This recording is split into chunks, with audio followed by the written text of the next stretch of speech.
Cool. What's up, everybody? Our scientist is here with the funniest thing ever.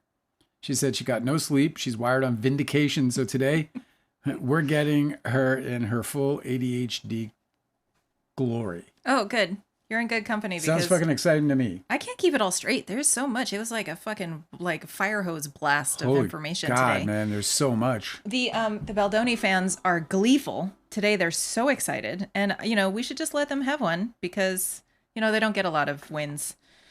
So of You course, think they got a win today? no, but what they got was like, do you remember how they were really ravenous for the information that came out in Baldoni's lawsuit? Because she filed her lawsuit first, Yeah. and the smear campaign was 2 months old by then, so everybody had developed their opinion about how much of a horrible person she was, and then he filed his lawsuit, Yeah. and everybody was like, "Oh, here's the real story about how she stole the film even though there was no evidence, and how she, extorted them even though there was no evidence, and how she made demands even though there was no evidence." Right. Well, so here they are again, and they're doing the same thing. So one of the pieces of evidence that I've seen shared a bunch is this very self-pitying text message that Baldoni is sending to his prayer group about the meeting that To Rain. to the prayer group. But yeah, he's at the Rainn Wilson is at the top of the text thread. Doesn't he like say his name at some point? But it doesn't matter. And yes, he does. And the context of that is that was the day after Lively had called a meeting to her penthouse where she had a bunch of producers and Justin Baldoni in early January. And he felt like he was berated. Well, I'm sure he was. According to her and the other producers, they were having a very stern talking to about what changes needed to be made for Lively to return to the set and for the set to be run properly and professionally. And they all heard Ryan Reynolds yell at Baldoni for his behavior. Well, I got to tell you, the one thing that got me most excited was I have been saying from the very beginning that she showed up and went, wait a minute, this is not man enough. Oh, showed up at the job. She showed up to work with Baldoni. into this gig. She got into this gig. I said from the beginning that one of the reasons why Blake Lively chose to do this is because she felt like this was her opportunity to finally work with somebody who understood what women were up against in the industry and would elevate her, would be there for her and give her the opportunities that she's dreamed of having on these other productions, but where she never got the opportunity. And then he changed. And then he just wasn't that guy. He wasn't that guy, yeah. I mean, it started right away when they didn't want to make her a producer out of the gate. I did want to give you kudos for this because he complains about that, being told that. And you were right about that from the start. From the very start. This is brand new evidence, but you had called that from the very beginning. Yeah. And so I don't think it was that hard to call because, you have a situation where first of all, the reason why I made the call was because we knew even early on how much she wanted to be a producer on this project. That wasn't a secret to anybody. Yeah, Justin Baldoni admits that in the very first meeting when she was coming on board this project, she was like, yes, I want to be an actor in this lead role. I'll take the role of Lily, and I also want to be a producer. And they had to negotiate. And we also saw the the stuff that you can just glean from, whether it's the rooftop scene confession to the Eve reporter, or whether it's the number of times she said authorship. Oh, yeah. Like there's just there were all these very obvious indications that this movie meant a lot to her on a level much higher than just being an actor. And we learned fairly early that was from the start. And so it was really easy to figure out, like, oh yeah, well, why wouldn't she feel this strongly about this? She's with the man enough guys. And this is what I mean by the ultimate. It's not just the ultimate fumble with these guys. It's the ultimate miss. Like we could be sitting here today. Well, we wouldn't be sitting here today, but there would be a section of the world talking about how Justin Baldoni did what no other producers do in that town typically, and elevate an actor, an actress, as he would put it, to these higher levels of the game. I mean, nobody else would be telling that story, but he could. He could tell that story. She would be. He could promote himself, and he could have like his publicist go and have set up interviews where they're asking him specifically about his choice to elevate the actor that works with him to the role of producer. Would. It would be on his podcast. Yeah, of course. She would be on the podcast. I know. And she would be the one speaking out about it because she would have gotten what she went for. She'd have gotten the deal she signed up for. Yeah. And by the way, it's not like she signed up for this deal and like was looking for some kind of free ride. I mean, this chick was bringing some serious fucking punch to the game.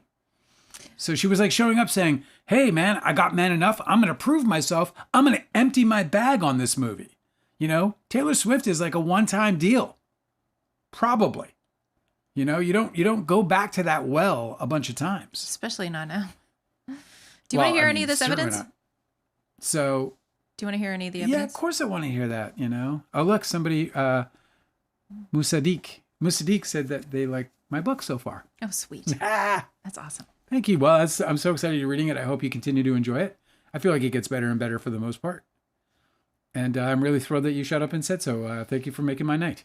Really appreciate that. Thanks. Damn it. That's what it was for. I'm super tickled. Okay. Should I read you this text that I've been trying to intro? Yes. Okay.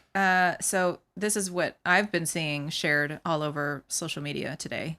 Okay. That there's people have been really venomous about this. And this is just a really great example about how all that they're going on is Justin Baldoni sharing his own thoughts. And these people are taking that as if it's evidence that anything happened to him. Okay? Yeah.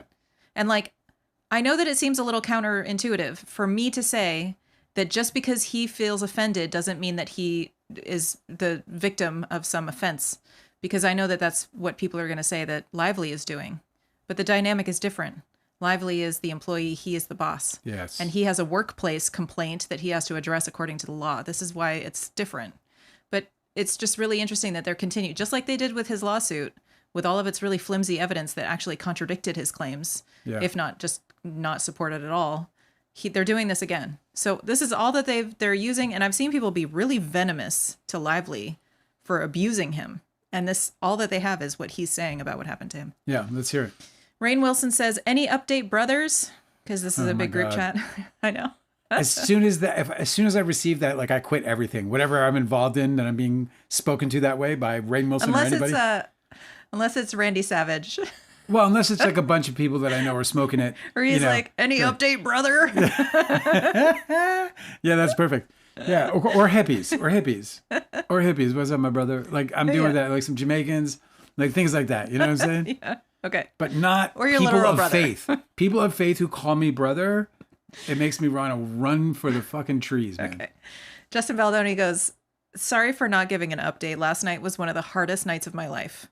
This specifically is sent January 5th. I mean, what a great life. I'm just going to start right fucking there. What a great... If that was one of the hardest nights of his life... You got yelled at by a movie star? You got yelled at by a movie star. In her penthouse. In her penthouse. Okay. This is January 5th, 2024. He's sending this. I should have said like that. He just drops the fucking burden on you in a big giant bag. Like this guy knows how to do it so well. He's got it like it's mastery. This is how long... This isn't all of it. This is just one page. I know. This is worth starting with. No. I'm just saying, like, this is how much he's dumping on people. And look at, like, his first sentence is the whole dump trunk, like all the way up already.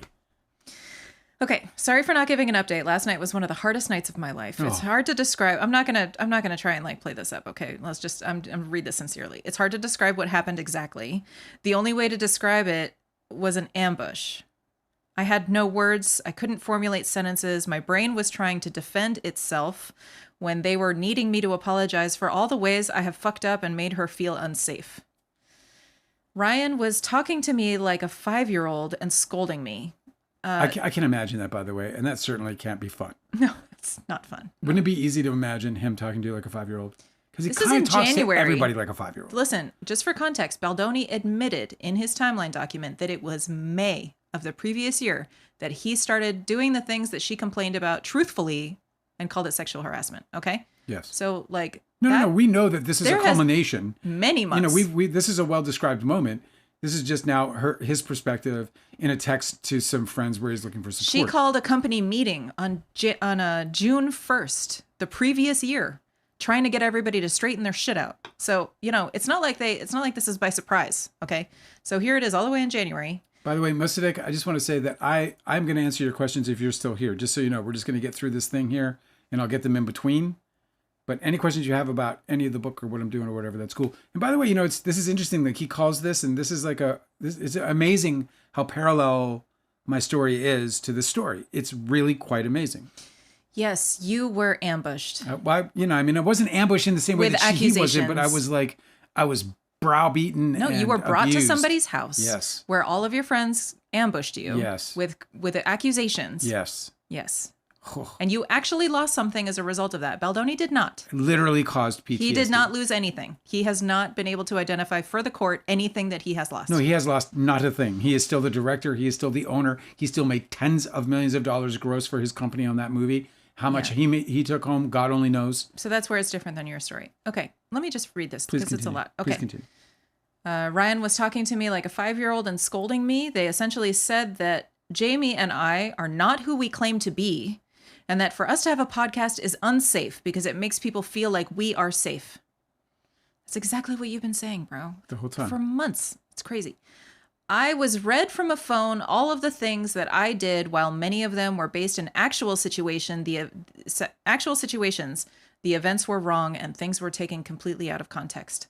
Well, that's interesting. There's a bit of an admission there, so I'm curious about what he means specifically. Yeah, can you read it one more time? Because there really is. I was read from a phone all the things that I did, while many of them were based in actual situations. The events were wrong and things were taken completely out of context. So it's like you got to kind of tease that out and explain what you mean with that, you know? That's kind of a word jumble that could mean one thing or another. Okay. The word creepy and abuse were used in reference to me and my behavior. I was then given the words of what to say and had to apologize, which I was unable to do because my brain was trying to comprehend what was happening. It kind of puts me to PSD because literally Tobey Maguire and like these guys are like trying to put words in our mouths. Trying to get you to say. Telling RD. Trying to get you to admit to things. Confess. Isn't that fucking crazy? Crazy. I was in shock and basically went into feeling like I was a 7-year-old again. When I got home last night, I was emotionally paralyzed. It was as bad as it sounds. Jamie did a beautiful job apologizing. I did not have the words. I was embarrassed for myself as it happened in front of the team, but I was embarrassed that I was unable to even formulate the correct words to apologize and honestly just feel like a bad person. It's hard to feel so much of what they believe about me as false because they are so convinced that it's real. Looking for the nuggets of learning, which there are many and somehow have showed up today. Thanks to Jamie and my wife, and we are currently shooting I Love You All. And then the next series, this is in sequence, okay? He continues. My heart is broken. My brain was struggling because I wanted to say and do, because what I wanted to say and do was run and blow this whole movie up because I feel this was so unjust, and yet the only path forward was to acknowledge her and Ryan's feelings and apologize and take the wrath of an angry husband. Yeah, I couldn't even do that correctly. I prayed and prayed and prayed for the words, and they didn't come, so I felt abandoned by God in the moment, even though I know that's not what happened. We were told this was the worst experience of her life, and others have witnessed this behavior, and the behavior on our set was creepy. I was emotionally paralyzed, which is something I haven't experienced in years. Rain, he's talking to his friend. Imagine that meeting all those years ago at Soul Pancake with Galore, but that might be a typo. Times that by 100. Sorry, but times that by about 100. I spoke to my therapist for an hour, and she tried to get me out of the haze, as I literally could not get myself up off the couch. I don't know how I will make it through, but I know that I will, and just knowing you're all there for me means the world to me, because even with Jamie here and my wife and family, I've never felt so alone. Putting a smile on, doing my best to lead the crew. I will unpack and process this when we wrap, of course. I apologize for the vulnerability dump. This is one of the few safe spaces I have right now. I love you all, and thank you for your prayers. He's so needy, isn't he? So listen, and then they reply. There's 2 replies. But, yeah, that was a difficult time for him, and I get it. I mean, I'm sure getting yelled at by your coworkers and their husband fucking must suck. For sure, and I get it. And you know, look, I relate to it. I understand his pain and his sorrow over all of it. I wonder what would have happened if they dealt with the problems as they were arising. I wonder what would have happened if they read the room. And I think that the biggest problem that they suffer from throughout this, that I can glean from this limited perspective, is that they couldn't read the room for the life of them. They couldn't read the fucking room. At any given moment, they couldn't read the fucking room. And so I think, that means that they don't know what's going on around them. It's their production, and they don't know what's going around them because what they have is this projected idea. And we know this because, or at least we can certainly, we can certainly contemplate this idea or consider this idea because we know that Stephen Sarowitz said in that phone call or that Zoom meeting with Ayub that, it was a Baha'i set. And a Baha'i set means that there's a projection there. There's an idea of what something is when what it is rather organic. It's an organic thing. It's a work environment made up of, many hot bodies with mouths and feelings and goings-ons and so on and so forth. And also different faiths and ideas and all this other stuff. So if you've got this projection out there like that, I think you've already set yourself up for not reading the room or not being able to. This is how his prayer group responded to him. This name is redacted. He goes, Justin, you were ambushed. You reacted the only way you could. Hold on to your beliefs and keep moving forward. God is all glorious and is with you. Our prayers for strength and protection continue. We are with you in spirit and love you with all our hearts. I'm sorry, it just drives me crazy when people invoke God in this way. What the fuck has God got to do with any of this stuff? Why is God a part of this? It's just so weird, and it just feels culty, and it also for me. Because with God, all things are possible. Well, for me, just whatever. It makes everything disingenuous in some way. It empties it of some of core critical. Yeah, it kind of sounds thinking. like they weren't really listening. Yeah, there's no core critical thinking. They're like, well, so they're like thoughts and prayers. There's not even a question. I mean, we don't know, what really happened. Nobody in this chat is asking, okay, well, what did she actually accuse you of? And is she lying about you? Is there some, details about how can we support you? By reflecting back to you the things that you heard that we don't think is true. And so we can support you that way. These guys aren't even trying to do that. Rainn Wilson said, oh my God, I can't believe it. You were set up and ambushed and personally attacked. He doesn't know the details of anything. Well, but it's so obvious that what actually happened was a meeting was called because there was the risk of... With his whole team. Because there was a risk that the production wasn't going to move forward. Here's the thing. Based on the actions of these men. Blake Lively is not going to call a meeting with all of the producers that are involved in Sony and Wayfair and everybody else, and then fucking spout lies. You know what I'm saying? There's no way in which she's going to... what happened with you and Toby was that he isolated you, and he tried to manipulate you in private. This is what happens when people are lying about the thing that they're trying to pull over on you. You see these police interrogations where they're sitting alone with the victim, their suspect, and they're trying to get them to disclose something or admit to something. But the person that they're talking to has no support system around them and nobody around them, not a lawyer, not a family friend, or not a family member or anything that can tell them, hey, man, you're getting set up right now. Blake Lively went and called a meeting for his whole team. He said he was embarrassed that all this happened in front of his team. Well, that is how she did this legitimately. That's right. You know what I mean? Yeah, there's no hiding. There's no fucking, this was done by the book, Now, look, first of all, he did run into the wrath of a husband. If you came to me and told me a long story about how you were being, objectified, how you were, just all the things that she said. If you brought home I cannot stop her my boss bag of problems. I cannot stop my boss from forcing kisses on me. We were supposed to do this MOS dance scene. It was supposed to take 2 fucking seconds. If you guys... And he spent 10 minutes trying to kiss me, and I kept trying to tell him, can we just talk? And he kept trying to fucking kiss me. Everybody in this live knows how I would react in that situation. And even if I was trying to keep myself together enough, there's no doubt my voice would raise. There's no doubt my anger would show itself, because I'd be looking at somebody who is hurting and making uncomfortable the most important person in my life.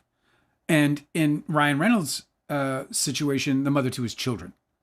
There's a lot at stake here for him.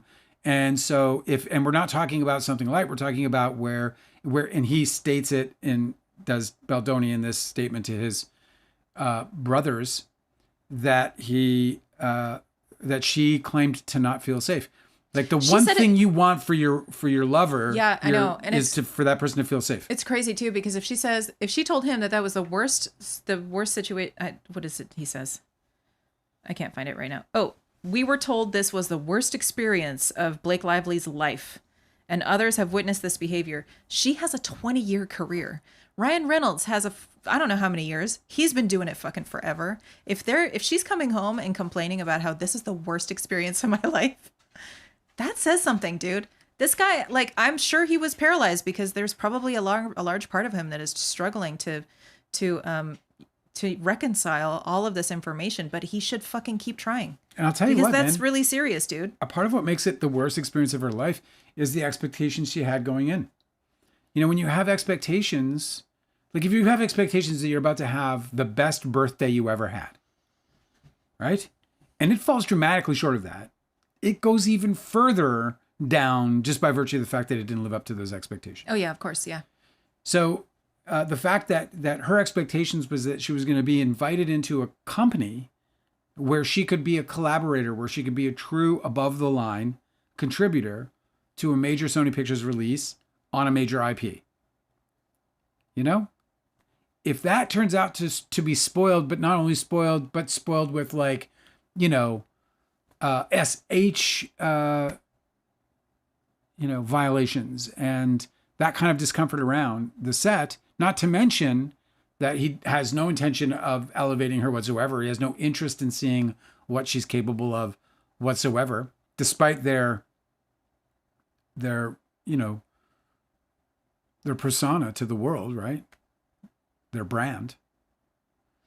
Yeah, I just think it fell harder for her too. I think it's like when she says it's the worst thing that ever happened to her. And look, I mean, I know that woman has not had a lot of really bad things happen to her. I mean, we can see that, you know, her worst thing is probably some of my best stuff. you know what I mean? Yeah. Well, I mean, if it's a competition, yeah, then you win for sure. No, I'm not saying that. I'm just saying like, it's not about like, we don't have to try to create a victim out of Blake Lively here in order for this to still be a problem. Because I think it would be very easy for people to look and turn their nose at it because everyone knows how incredibly lucky and privileged she's been. You got that? What? Well, I'm just delicate. We got a bad one. All right. Our scientist said the exhibits are where the real shit is, and like I was really struggling to find them. I know I have all the filings, but the exhibits aren't ever attached where I need to look for them. I'm gonna remove. Oh shit! Not remove. I'm going to hide this guy on this channel. There we go. Then I'm going to report them. Musadik wants to know, was it scary to be on mushrooms ever? No, never. It can't never be. Once. You got to make sure that you're with the right people. The question is, I think, directed at me. And I'm not, I don't think this is a science question. For me, never. Kindly DiCaprio said, Rainn Wilson of The Office? Dwight Schrute of The Office? Yeah, that's the guy. Yes, that's him.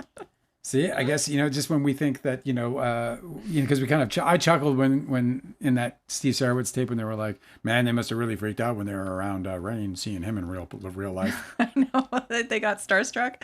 Fellbaumling said, the guy is lucky to be alive. Were I Ryan Reynolds, hearing the crap that my wife had to be subjected to?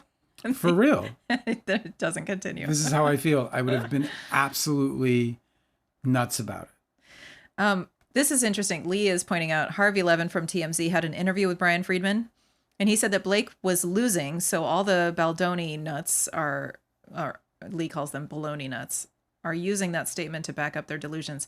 Harvey is such a two-face. This is really interesting because a lot of them are pointing out that TMZ is now publishing articles that are pro-Lively. Because I'm telling you, we covered this in the channel, and I think he was low-key slapping Brian Friedman about the face. I think so too. I think what happened is because you have to remember. I think he was like, "You need me, bro." Like, I think Brian Friedman. They most definitely had a conversation, and I'm sure Brian Friedman was like, "You did me dirty," and then I think that he said, "Well, let's have you on the show then. We'll put you on two angry guys, and you can just call me out, and I'll own it on TV for you, no problem," because he knew it's like it looked like a setup to me because Brian Friedman walked into a load of stupidity, and he also walked into a situation where it became exceedingly obvious that he is being misled by publicists.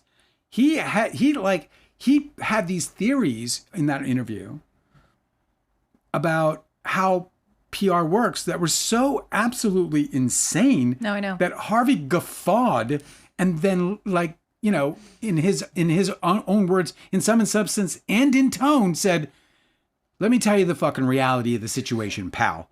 Like, that was the tone of it. He was like, you want to know what the truth really is? Because Brian Friedman made up this story about how publicists have integrity and how let's go ahead and verify these facts, which of course flies in the very fucking face of what he was saying about the New York Times and a Pulitzer Prize winning writer in Megan Twohey. So this guy just, like, I felt like Harvey Levin did nothing but set him up to be a fool amongst anybody else who's watching the whole thing and really knows what's going on. I think he looked like a dumb dog. I agree. Kindly DiCaprio wants to know, in your producing career, Dale. Yes. Have people yelled at you, and how do you manage it? No. You've never been yelled at? No, as a producer, never once. Why would anyone yell at a producer? Ever. That's a stupid thing to do. Unless the producer is doing something that falls out of line. You know what I mean? Have you ever yelled at somebody? On my sets? Yeah. In the filmmaking. Like, whatever. Listen, I have yelled at people in a management situation before. I would say regrettably, frankly. My favorite story about you yelling at somebody was a guy was standing on a roof in Guatemala, and you were like, "Hey, get off that roof." Well, it wasn't a roof. It was a fucking tin. Yeah, I know. A tin. It was. We were in the poorest, one of the abject poverty like you've never seen before. That's not for standing on, buddy. You got to get down. And abject he was like, poverty. "No, it's good." And he started jumping. Well, let me tell you, he had it propped up. There was like, it was propped up by a single 2x4. So stupid. And I said, and we had crew hopping in and out on this roof, then down this ladder, on this roof, then down this ladder. And I was like, and so I went downstairs, and it was like, whoa, and I'm looking at this thing, and I'm like, man, would we be in a fucking pickle if one of those things, like, if that thing just fell out? So I went up and I said, "Don't do it." And then, but I didn't yell at him. I did not yell at him. No, I'm saying. Yeah. The way you told me the story was really funny. I just told him to get. You said, yeah. The way that you told the story to me. Okay. Okay. And I don't know if you embellished, and maybe this isn't true. I'm listening. I don't know. You said, "Get down off the roof." And he was like, "No, it's fine." And then he jumped on it a few times. And you're like, "Get off the fucking roof." I said, I was very stern. It wasn't yell, but I was like, "Get off the fucking roof right now," is basically what I said. Yeah. But I'm not negotiating this. I didn't have to say it. I didn't have to yell it because I'm the producer. You know, I didn't have to worry about any, delusions of power because I was the power. Like, producers are the power. That was my fucking set. And I treated it that way. And by treating it that way, when I say my set, I say it's my responsibility. Mm-hmm. Everybody on there is my responsibility. If something bad happens to one person, it's my responsibility. This is what I don't get about Baldoni's confessional to his prayer group, is that he doesn't seem to want to take any responsibility. He is talking about how he's been victimized by the mistreatment of these people in this room. We've talked about it before. He went off crying while his set needs to be run. He's literally boss, out of control. You're being complained to because it's your job to handle this stuff. I've said it time and again on this live from the very beginning. Everyone wants to talk about how she wrested control away from him. And the fact is he lost control. Or maybe the fact is he never actually had any control. It's so interesting that he used those words, or that he said that statement where he felt betrayed by God or abandoned by him, or whatever that statement was. It's pretty interesting when you think about then how much weight God must have been playing in this thing before it had even started, before he got to the set. How many prayers he poured in. You know what's interesting about him? To this and to what it was supposed to be, a Baha'i, God-infused set, Not to always make everything about astrology, but he has placements that indicate that he's going to have a really troublesome over optimism about stuff. That he has Neptune conjoining his Jupiter in his 5th house. So he's never going to see anything for the risk that it is. He's always going to be like, "Oh yeah, maybe that would be a risk for somebody else, but for me, like, I think it's going to be fine. I think it's all going to work out." And that's how he keeps doing all this. Where he's like, "God is, the wind is at my back. Like, I don't even have to worry about this," and everything's falling apart around him. I just wonder if he even does think about things in that way. Like, I feel like he floats through life with projected expectations that when they don't come true, he is betrayed by that. Yeah, right. Like that's what I feel like. I keep feeling like everything, and it's worse than scapegoating because it feels like it's falling short of what he believed to be the situation, not the situation. Do you know what I mean? Like I was. No, it's very much. I read like my response to that person because I was like, I wanted to point out the distinguish the difference between what actually is and what they're saying something is. Because they said something about me. I can't remember what I exactly said, but I was like, well, I don't feel that way, but you did say I feel that way. Do you understand the difference between the two of these things? Right. And I think that and I wanted to ask that question to see if I actually got a response, because I was hoping for just a yes, of course, or something acknowledging that you understand that you said something that is actually different than exists in reality. And I think that this is a lot of what we're dealing with Justin fucking Baldoni. I think they project this shit out. They call it a Baha'i set. They go in and they sent a bunch of videos of fucking hugging. And I'll tell you, interestingly enough, on one of them he hugs one guy, right? And then he goes in for this really deep, long hug.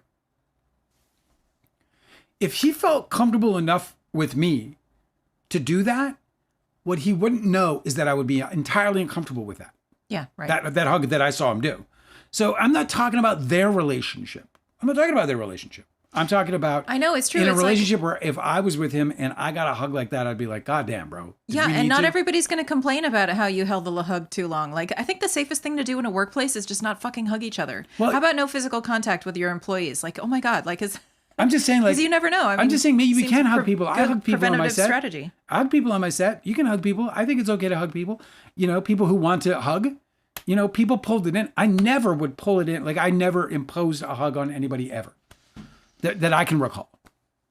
But the point is the hug. What is the hug you got? Because I don't know whether it's a whole different thing when they're rubbing your back. Yeah. And holding you close than it is to do what I and so many call a Hollywood hug. Right. You go in, you kind of bang one out and get out. It's kind of like the kissing, but not kissing. It's like the hugging, but not hugging. I want to move on, but I don't know whether I should. We're taking so long. It's like been 5 minutes each one of these comments, and I don't know what part you want me to read of this. There's like 160 pages. By the way, I don't have it. I'm going to try to find it, and I'll show it to you. But in their own complaint, they talk about Blake Lively being in that pregnancy, that birthing scene, and they talk about her genitals being covered by a fabric.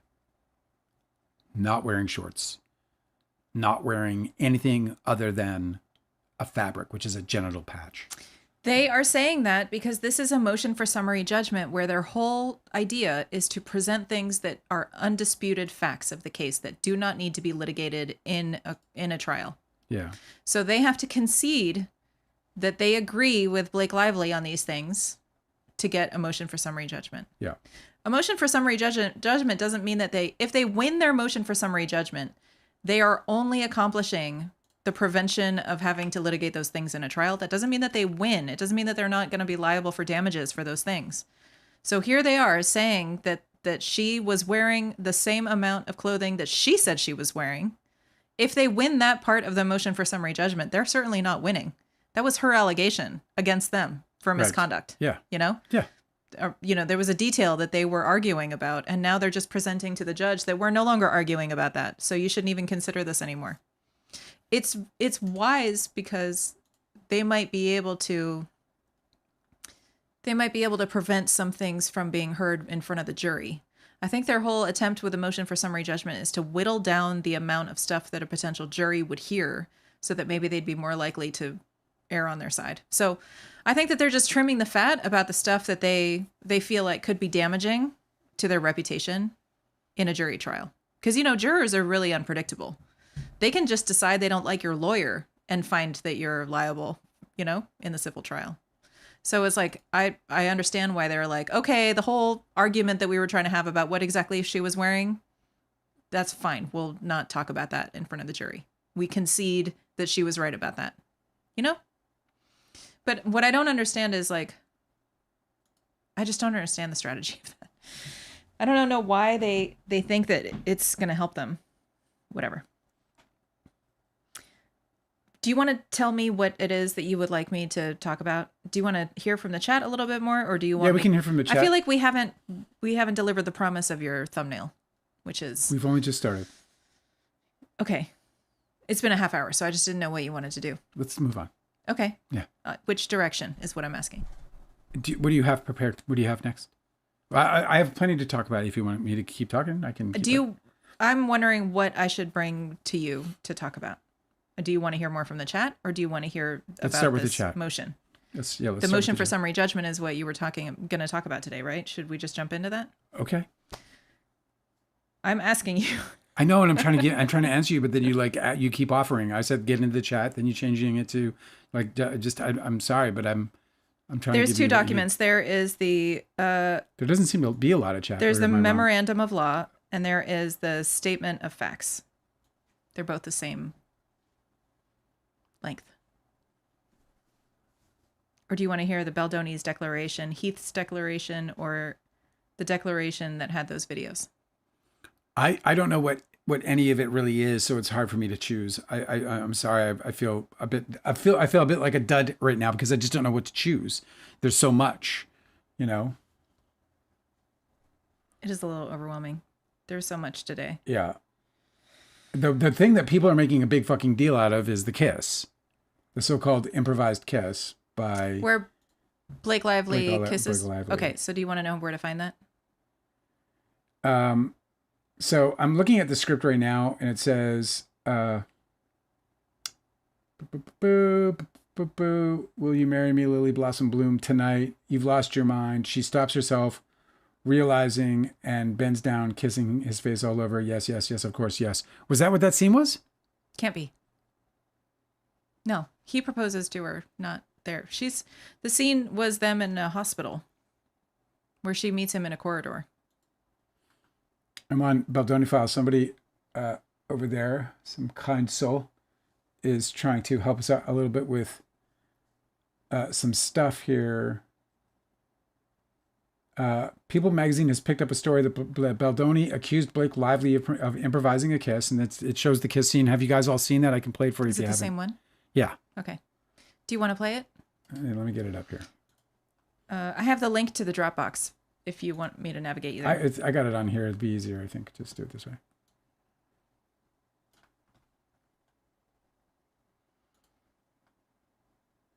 Jacqueline W is asking, she's with us in the chat. Do you think the SH can be labeled severe and pervasive under the law? I've been watching some lawyers say these may possibly not be defined as such. I worry about that.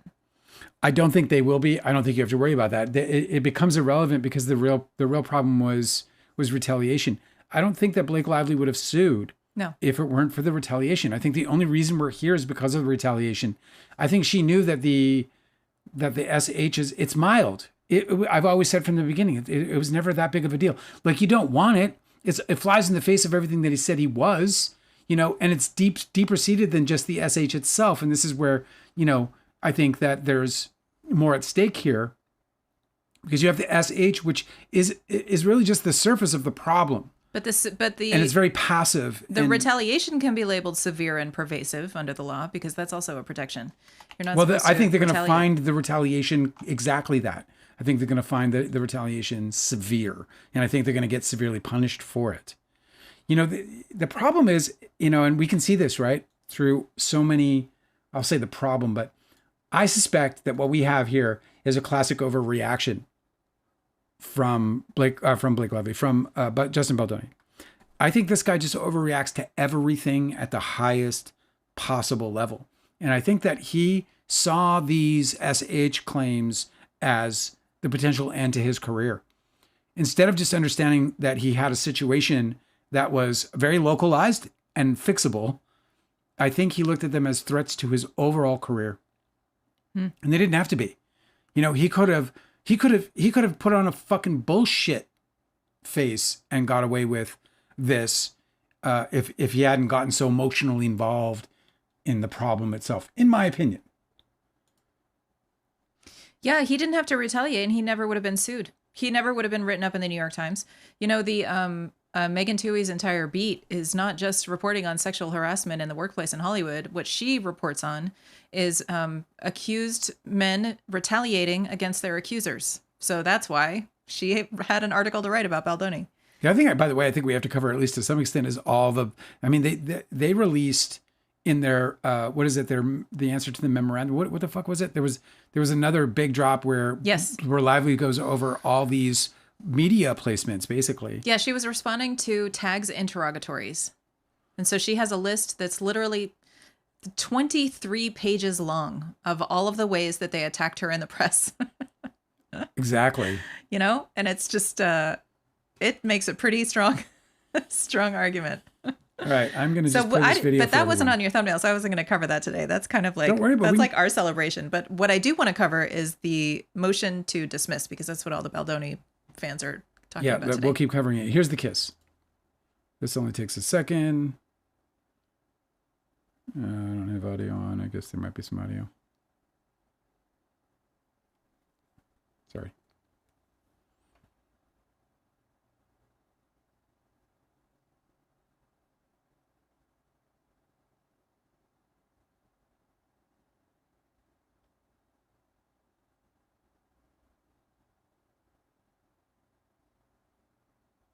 If you can't hear anything, it's not my fault. Maybe it is. I'm not going to apologize. He's just talking shit. I guess is there audio? No, babe, this is mine. I know. To hear again. I promise you, you have absolutely nothing to be scared of, okay? I've done this surgery so many times, all right? All you gotta do is close your eyes and you're gonna be great. All right. Lucky him. And there you have The it. lucky guy got a kiss. So that was the kiss. That has everyone in an uproar, of course. And I don't know anything about it. Did you see you have an imposter in the chat? Again? Yeah. I don't know if you addressed this before, but this person is trying to pose as your brother. I don't see them. Okay, so did you already see them and you got rid of them? No, I don't see them. Oh, they're like spamming. I'm not getting it. Isn't that weird? Oh, good God. I'm so sorry, guys. Can you see it? Delicate was here moderating, but I guess she had to split. Hang on. Okay. Yeah. I use on this channel. We're getting spam because I guess I don't know. We Oh, that collapsed everything so nicely. Thank you. And report. Helena's with us said there was no retaliation. Jed's case was dismissed. Lively's team found no evidence of retaliation. That's not according to the filing that just dropped today. That is not true. Where are you getting that? She has answered all of Tag's interrogatories with literally dozens of pages of examples of their retaliation. Yeah, that's not true. I don't know where you're getting that from, but you're not being real there. Yeah, you're not caught up. Okay. That's so weird. I was in live chat and now it is. Okay. So you wanted to show that because were they saying anything about that video? I'm so sorry about these. You know, we get these bots every now and then. They come in and they beat us up. I don't know what it is. I guess we're popular today or something. What were you saying? We're over it. You were going to say something about the video you just showed. Well, I'm not sure I'm not sure what to make of this video. I don't know. I don't know how much of it is. I don't know if it was an improvised kiss. I don't know. I really don't know what to make of it. And if it was an improvised kiss, was he offended by it? Was he offended by it? So did she complain do something? about it? Did she do something that was unwelcome to him? Mm-hmm. And if it was, did he complain? Was there a complaint? Because here's the thing that we know about the dance video, which makes it very different than this. Again, context matters. Also, I'm not sure that they listen, didn't have a conversation. I'm trying to make a point about scene. this. The fucking dance video is when he repeatedly tries to kiss her and she repeatedly says, let's just talk. Like over and over and over again. They're going through the same thing where she says, let's just talk. He goes, okay, let's do that. But instead, he moves in for another kiss. So she has to keep making space between him. And I don't know why that doesn't fucking ring as problematic to anybody. If they have on video that she kissed him in an improvised manner as a greeting one time and he didn't complain about it, why do we care? Right. I just made Bobo a moderator. That's great. Okay. And I'm going to make a scientist a moderator. And then now we have 2 moderators. Thank you guys. You guys are awesome. So now we have like 3 moderators. I'm going to fend off the bad guys. And Delicate, don't worry about it. You're cool. I know you're going to come on and be like, oh, no, I'm sorry I missed those. And you don't have to worry about nothing. Thank you for everything you do. You're amazing. And now we just have some, we have some extra support. So you don't have to sweat it. Listen. Yeah. Here is the Wayfarer's motion for summary judgment. Okay. Yes. This is their statement of facts document. I've skipped down where they've like to part. I think this is part B because they're just establishing who's who in the first part. Okay. So part B, titled Lively Committed to a Role with Adult and Sexual Themes. So I'm assuming that they're going to go after her saying, what did she expect? Of course, we're going to be kissing all over the place. It's a romance. Okay. Are you with me? Yes. The book It Ends With Us is well known for sexual content. And that's according to Ange Giannetti. Okay? Yeah. The next one is Redacted. There's a lot of redactions here. The next one is in or about December 2022, after having met with Baldoni, Lively accepted an offer to play the film's female lead, Lily Bloom. I mean, I guess they're making, you have to establish it, but of course she knew she was in an adult themes. They talk about an intimacy coordinator. She has a nudity writer. Yeah, she has a nudity writer. I mean, she knows what she's in. She read the fucking script. That's the point. In mid-December 2022, Wayfarer's VP of Business and Legal Affairs sent Lively's representative a draft offer letter setting out the basic parameters under which she would agree to perform in the role of Lily Bloom in the film.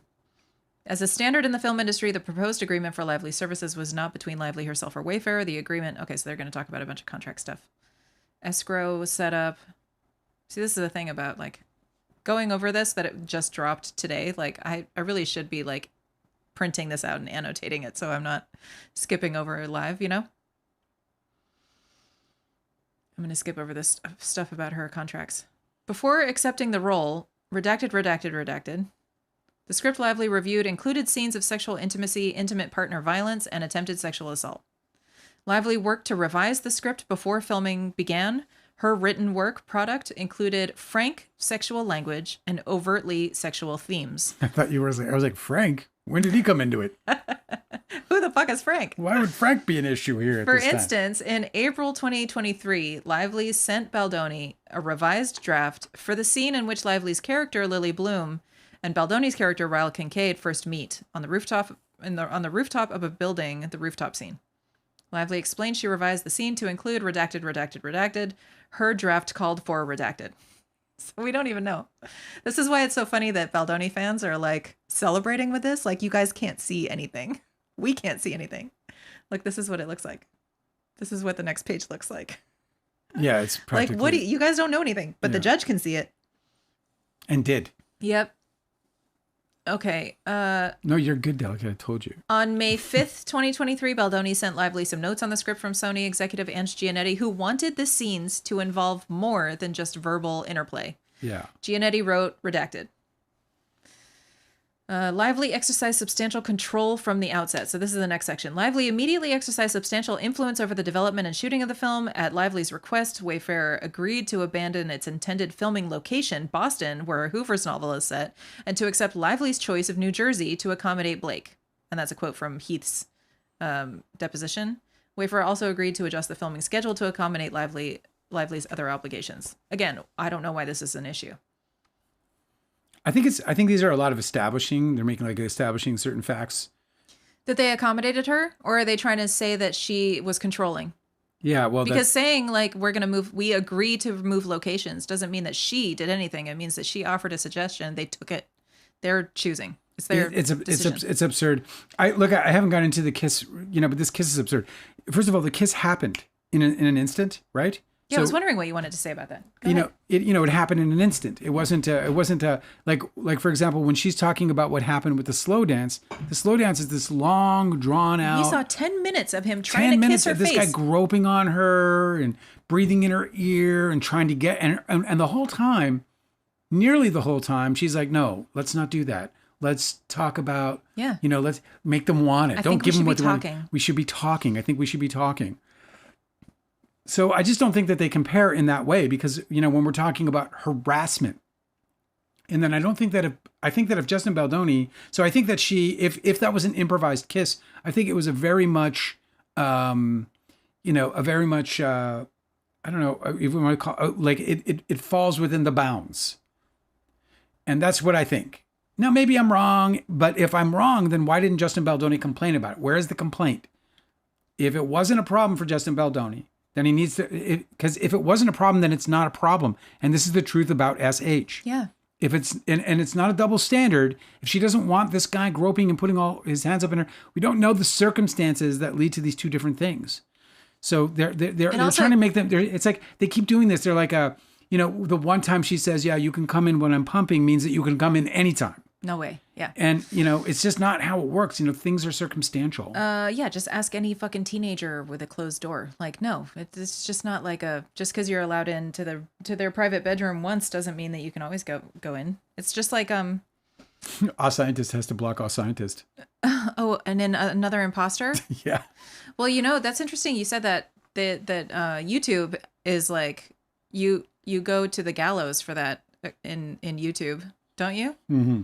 Like that's the thing they hate the most is when people impersonate other accounts. Yeah, if you can get them reported for it. It's surprising that it's not a category. I report them for spam, but they should have a impersonation. Yeah, because that's really bad. You're not supposed to be allowed to do that. They're trying to disrupt our good time. Anyway, I'm going to just skip this part because this is what it looks like. Keep going. That's what it looks like. Skippity-doo-dah. It's all redacted. Yeah, there's nothing not to skip. I mean, it skips you. Yeah. It's not, you're not skipping it. It's all about her rooftop scene, and I can't read it anyway. She since disclosed that her husband, Ryan Reynolds, actually wrote the revisions to the rooftop scene. That's how they conclude that section. No, scientist said hi again, Jed. Defendants took steps to create a safe set prior to filming. Okay.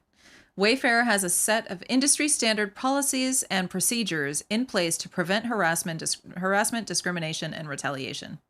All Wayfair studio employees, officers, principals, agents, workers, and representatives are prohibited from engaging in unlawful discrimination, harassment, and/or retaliation. I wonder if they implemented that after Shane Norman sued them for retaliation and racial discrimination. The anti-harassment policy also applies to vendors, customers, independent contractors, unpaid interns, volunteers, persons providing services pursuant to a contract, and any other person's employees may come into contact with through the course of their work. This part is very interesting. I have seen a lot of Baldoni defenders saying that she was not an employee, that she was actually a subcontractor. Well, here it is. They're saying their anti-harassment policy applies to her too. Yeah, of course it does. Regardless of what her employment contract is, if she has one with Wayfair, she is protected under this anti-harassment policy. By the way, some people were cleaning some things up. Susan San, a scientist, which is that the preference for PG-13. Do you remember this argument, the whole R versus, do you know this argument that was going down with all this? No. Yeah, so there's. Did we talk about it? I don't know why it's in chat. I thought we did. That's why I'm bringing it up. I don't think we did. So if we didn't, we can get back to it, and we'll get back to that then. No, go ahead. Well, so there's some posts about. First of all, there's some. I don't know if it's emails or chats between Ange Giannetti and I think it's Baldoni, but it may be Jamie Heath. Maybe it's both. Where she's encouraging them to shoot racy sex scenes. Yes, I just went over that part, but it was what she actually said was redacted. Well, it's not. There's somebody released it in a different form. Okay. And it says, where's everybody finding this? I found it. Can you guys help me out? Like, where's everybody finding these exhibits? Because I'm getting the motions that they're filing. Like this is the document titled the Statement of Facts. I'm reading all of this, but I don't see any of the exhibits. The actual evidence is what I want to see the most. So the Ange Giannetti's her actual stuff came out, and she was talking about, like, she was saying, yeah, here's the thing, it's actually a little bit different than that. Like, what she says is, I gotta find it. Give me a second to see if I can find it, because if I do find it, you'll see that it feels like, I feel like these guys do a lot of labeling. So, like, for example, like, if I'm like, who? Baldoni and Heath. Like, if I'm on the set and I'd be like, 1 second, I gotta go to the bathroom. I just do that, like, in the middle, we're about to shoot something, but I'm sorry, just 1 second, I gotta go to the bathroom. It's the only time I do it. They'll label me as that. Like, now it's like, hey, it's Dale, the guy who's gotta go to the bathroom.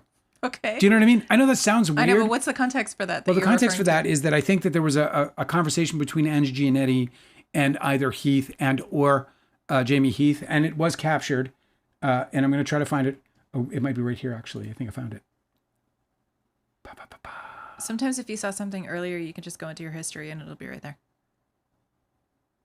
Sometimes. In late 23, before filming began, Sony executive Ange Giannetti encouraged Baldoni to shoot an R-rated film to reflect the content of the book. In April 28, 2023, she wrote, "I will update Sony. You are going to try and get as much tasteful, hot sex as you can. You find out if we are PG-13. Will calling be okay? And does she think her readers will be okay?" Baldoni discusses Giannetti and Sony's suggestion about additional and more explicit sex scenes with Lively and Colleen Hoover, and they go on, and that's in whatever. So this is the addition of sex scenes. I think they conflate this thing. Okay, so I told you that there's a piece of exhibit out that says that in fact she was naked, but for a piece of fabric over her genitals. Yeah. Okay. I told you when they came out with that bullshit she was in short story that was a reverse angle. That they were telling the truth, and that's why they feel comfortable doing it. But they were just spinning that when they shot over her shoulder, there's no way she's going to show genitals to the actor on the other side. Right. She would just object immediately because the camera's not even fucking looking in that direction. And I think that that's a little bit about what we have. This is like another situation where we have here, where they're just trying to create something more out of one thing. One moment, or just misdirect you. I don't see the relevance in Ange Giannetti having an opinion about anything. The relevance is, did Blake Lively feel prepared, and did she give prior consent to having any of this nudity or intimate contact or kissing? And to your point, I'm going to interrupt you right now because you're making a perfect point, and I want to support it with Ange Giannetti's own words. I will update Sony that you are going to try and get as much tasteful hot sex. So that means that he has to get the nudity writers. That means he has to get the ICs. That means he has to rewrite the scenes and get that approved. Like all of that is a part of the process of trying to get as much tasteful hot sex. Totally. Trying to get as much tasteful hot sex does not mean, all right, here's an opportunity, guys. You whip off your top. You know what I mean? Like it's not like that. What she's saying is we can make these kinds of revisions to see if we can go more R-rated on this, even though, and then what we're getting from our scientists and from Susan San is that it was in fact Colleen Hoover who wanted the PG-13 rating and not Blake Lively or her camp or whatever. I'm not sure what the implication is otherwise. It just seems like a big fucking distraction, dude. Like, why do we care about? Do you understand why this is relevant to the case about whether Baldoni sexually harassed and then retaliated against Blake Lively? Like, I just feel like they're still making different arguments. Yeah, I'll tell you what I think they're trying to do, and this is a facade that judges will not buy. Like, it's just not going to fly past the judge. But they're trying to create this facade. They're trying to get this like this unrealistic scenario where they're saying that there was a culture that should have prepared her for anything. Like she should have known she was walking into an orgy, so she's. Yeah, I mean, they started off saying they knew she was being a part of an explicit movie, like a movie with explicit scenes. Okay, but that doesn't mean that Heath can look at her nude in her trailer. Do you know what I mean? That was probably what's his name's defense. What was the porn star who went down for whatever it was, hundreds of grapes. Oh yeah, that was what's his name? The ugliest dude ever in porn. Yeah, the ugliest dude that was ever in porn. Right? That sounds like his defense, doesn't it? Like it's just absurd. Like just because you have an environment where you're shooting some sex scenes doesn't mean you can just fucking do whatever you want with your sex scenes. Do you know what I mean? Okay. Number 48. I'm just skipping around because we're just Ron Jeremy, exactly, Erica. Oh God, he just skeeves me so much. But yeah, like Ron Jeremy, like just because they're having they're on a porn set doesn't mean that he gets to go and do these god awful acts. It's just right. it's just like it's they want to create this scenario that will allow the Baldoni people to run crazy with it because they're like, oh, look at that, they're trying to make it an R. No, all that still required all the steps necessary in order to protect and make people feel safe, which was the issue but here. This is why it's fine to just like let them have this like little jolt of like, okay, you feel like you're winning, that's cute. I know it's hard to come by these feelings if you're on Baldoni's side. There's been so much losing. So, whatever. Number 48 in this statement of facts document in their motion for summary judgment. Lively was under no obligation to engage in any nude or simulated sex scenes without her consent. Oh, good. That's good to know. Terrific. Pat on the back. The offer letter provided that Lively would not perform any nudity or they said stimulated. Simulated. Yeah, That's hilarious. that's a typo. That's quite a Freudian slip. Simulated sex without her prior written consent and negotiation / execution of a formal nudity rider. Again, now attach that to Angie and Eddie's statement. She knows. Yeah. You know, I don't understand what we're like. It's like we're like a fucking cat chasing a fucking laser toy or something. It's like all the time with this. I have to constantly. I'm in people's comments sections, like actually, like constantly asking them, why is this relevant to this case? Like, why do you care about this? Somebody was talking about earlier that Lively was a liar because she said she was going to file a motion for summary judgment and she didn't. And I was like, yeah. And Brian Friedman said he was going to amend his lawsuit and he didn't. Like, who cares? This is a reality in which we exist. If they have like a changing legal strategy, like, why do we fucking give a fuck? Do you feel like you were personally owed something today that you didn't get? It's like, what are you even upset about? Who fucking cares? I know Halloween is over, but I just finished my tea and I looked at the bottom of my cup and there's something at the bottom of my cup that shouldn't be there. I don't know what it is, but it shouldn't be there. And you drank it? I don't know if I drank members of You it, drank the blood of a beast? but it's there and I'm just now horrified by it. That's terrible. I looked and I was like, what is that? And why is it at the bottom of my cup? And didn't I just finish this tea? That's terrible. That is a nightmare, dude. It's totally frightening. Okay. All right. Elizabeth Talbot is the intimacy coordinator for the film. She was hired in April 2023, before filming began. A bunch of redacted shit. Baldoni wrote to Lively, redacted. So it's like, we don't know what this says. Yeah. Number 51. Baldoni reported to the production team, in quotes, "Seems Lively doesn't want to meet with the intimacy coordinator until we start, which may mess up the workflow, but I can still meet with her, of course." Again, this is like, okay, we're taking Justin Baldoni's words as if they're evidence, because I remember the exact the text message that quote is pulled from, where he says, "Hey, join me for a meeting with the intimacy coordinator," and Blake Lively says, "I'll meet with her on set, so I'm good. Thanks. You can take that meeting without me." That is Right. not. Seems Lively doesn't want to meet with the intimacy coordinator.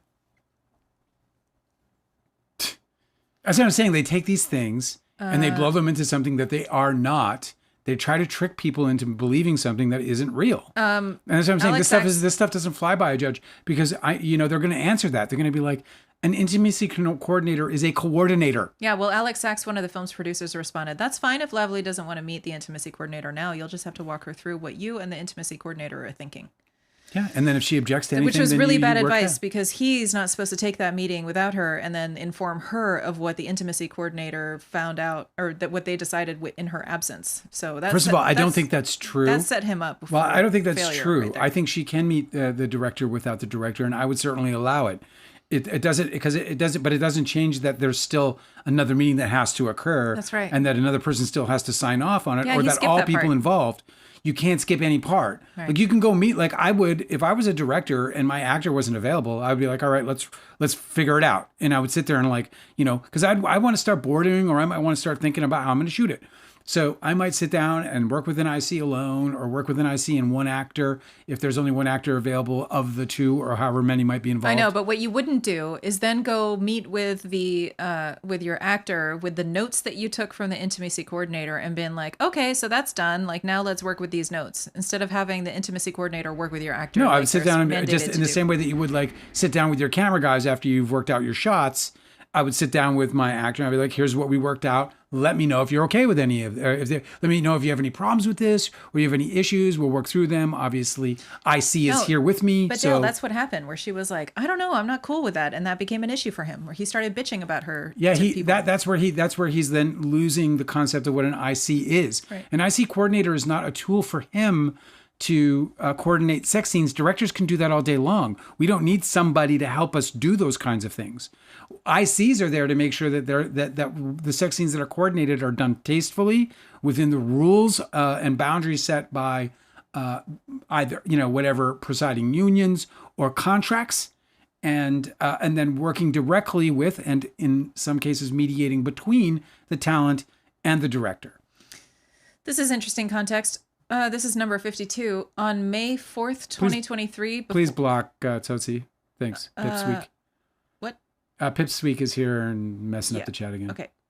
On May 4th, 2023, before any filming had begun and months before any shooting of the film's intimate scenes would take place, the intimacy coordinator considered the content of anticipated intimate scenes and suggested details and clarifications to both Baldoni and Heath, while expressing concern that the scenes were becoming, in quotes, too PG-13, as compared to the more explicit scenes in the book.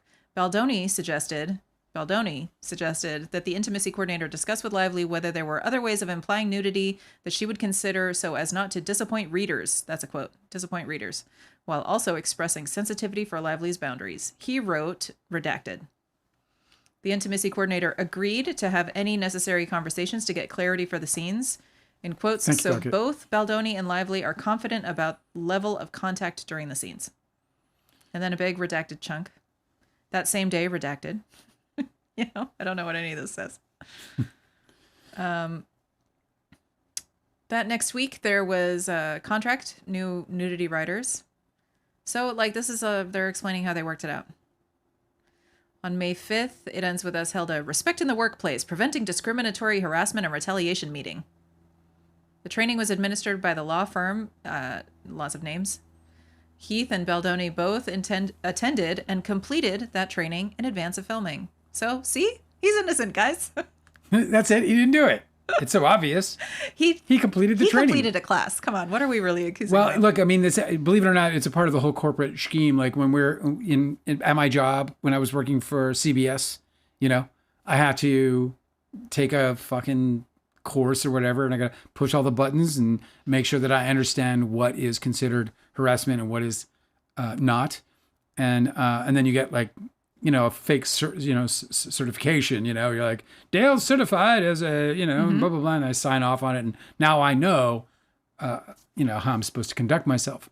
But it's not like a fucking Donald Trump moment, where I'm like, I passed it with 100%. It's a situation where you're made aware of it so that if you violate it, you were told not to in the beginning. That's all that means. It doesn't mean anything else. No, it's just the company covering their ass. So that when you violate it, it's on you. We told them by video they couldn't do that. Then they did that. That makes them the liable party and not us. That's right. It's just to protect the company. It's just a protection. And it's also compliance. It's law.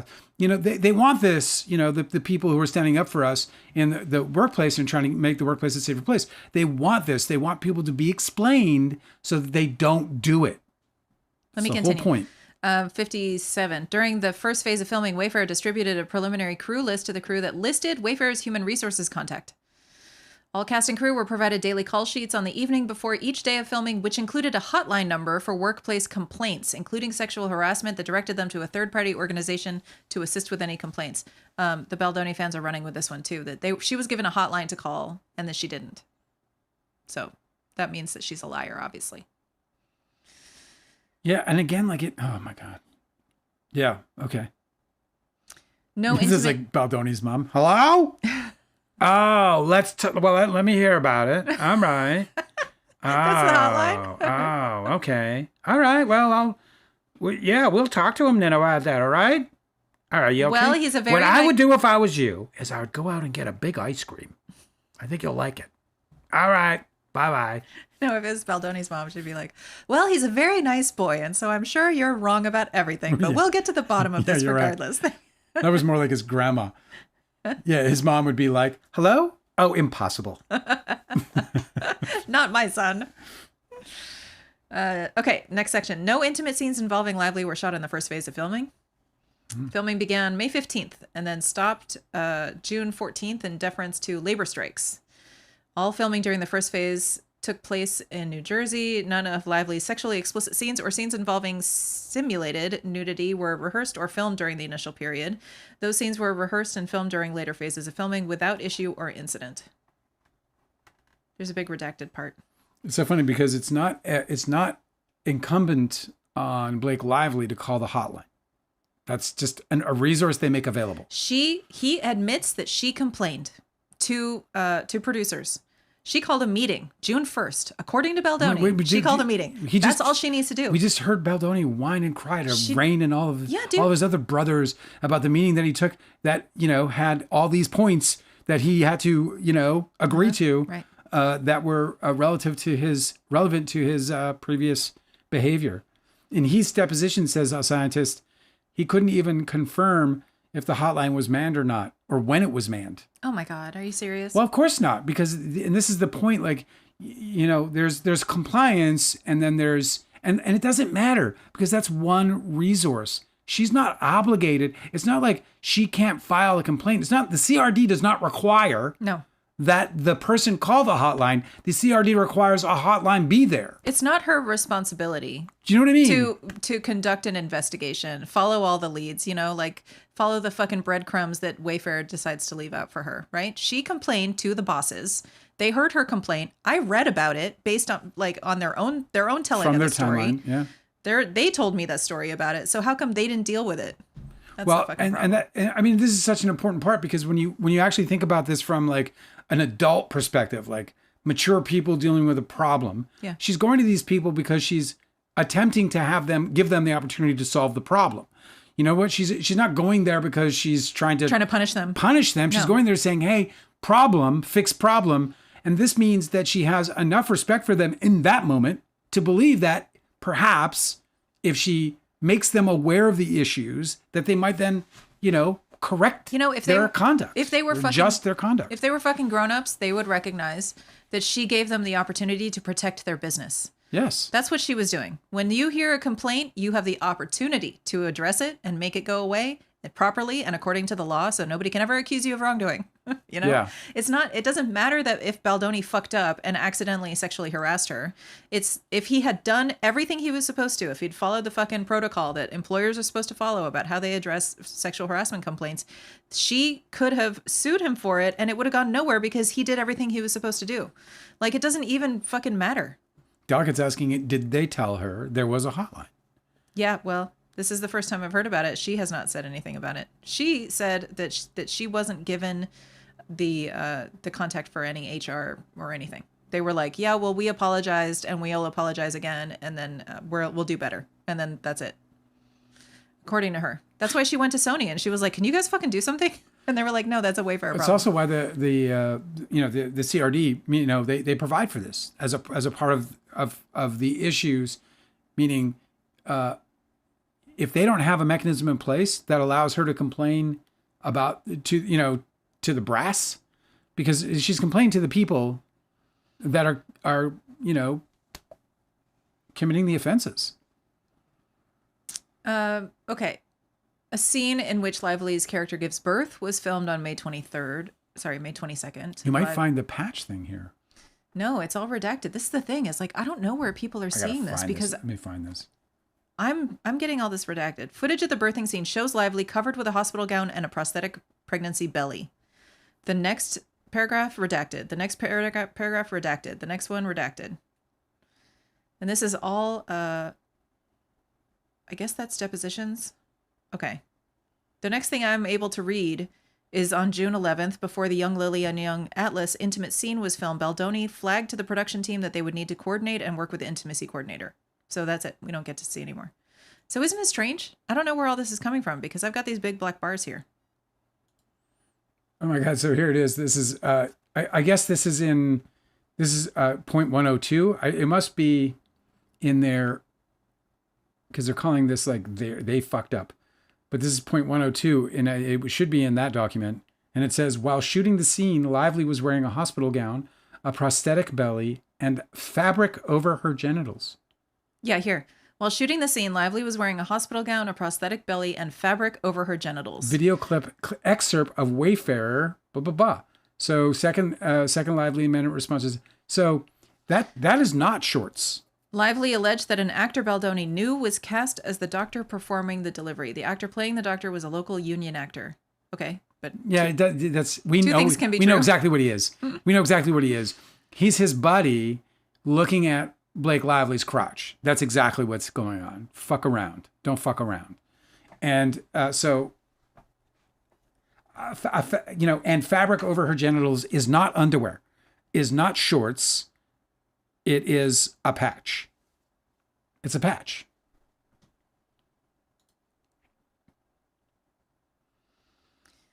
Okay. Sorry. I got lost here because I scrolled down. I'm just gonna skip. It's too much. Our scientist was saying the juice is in the exhibits. I know, dude. Where are they? Well, we got those videos where they're. Well, scientist, where are you finding these? I need to know. All of the incidents lively raised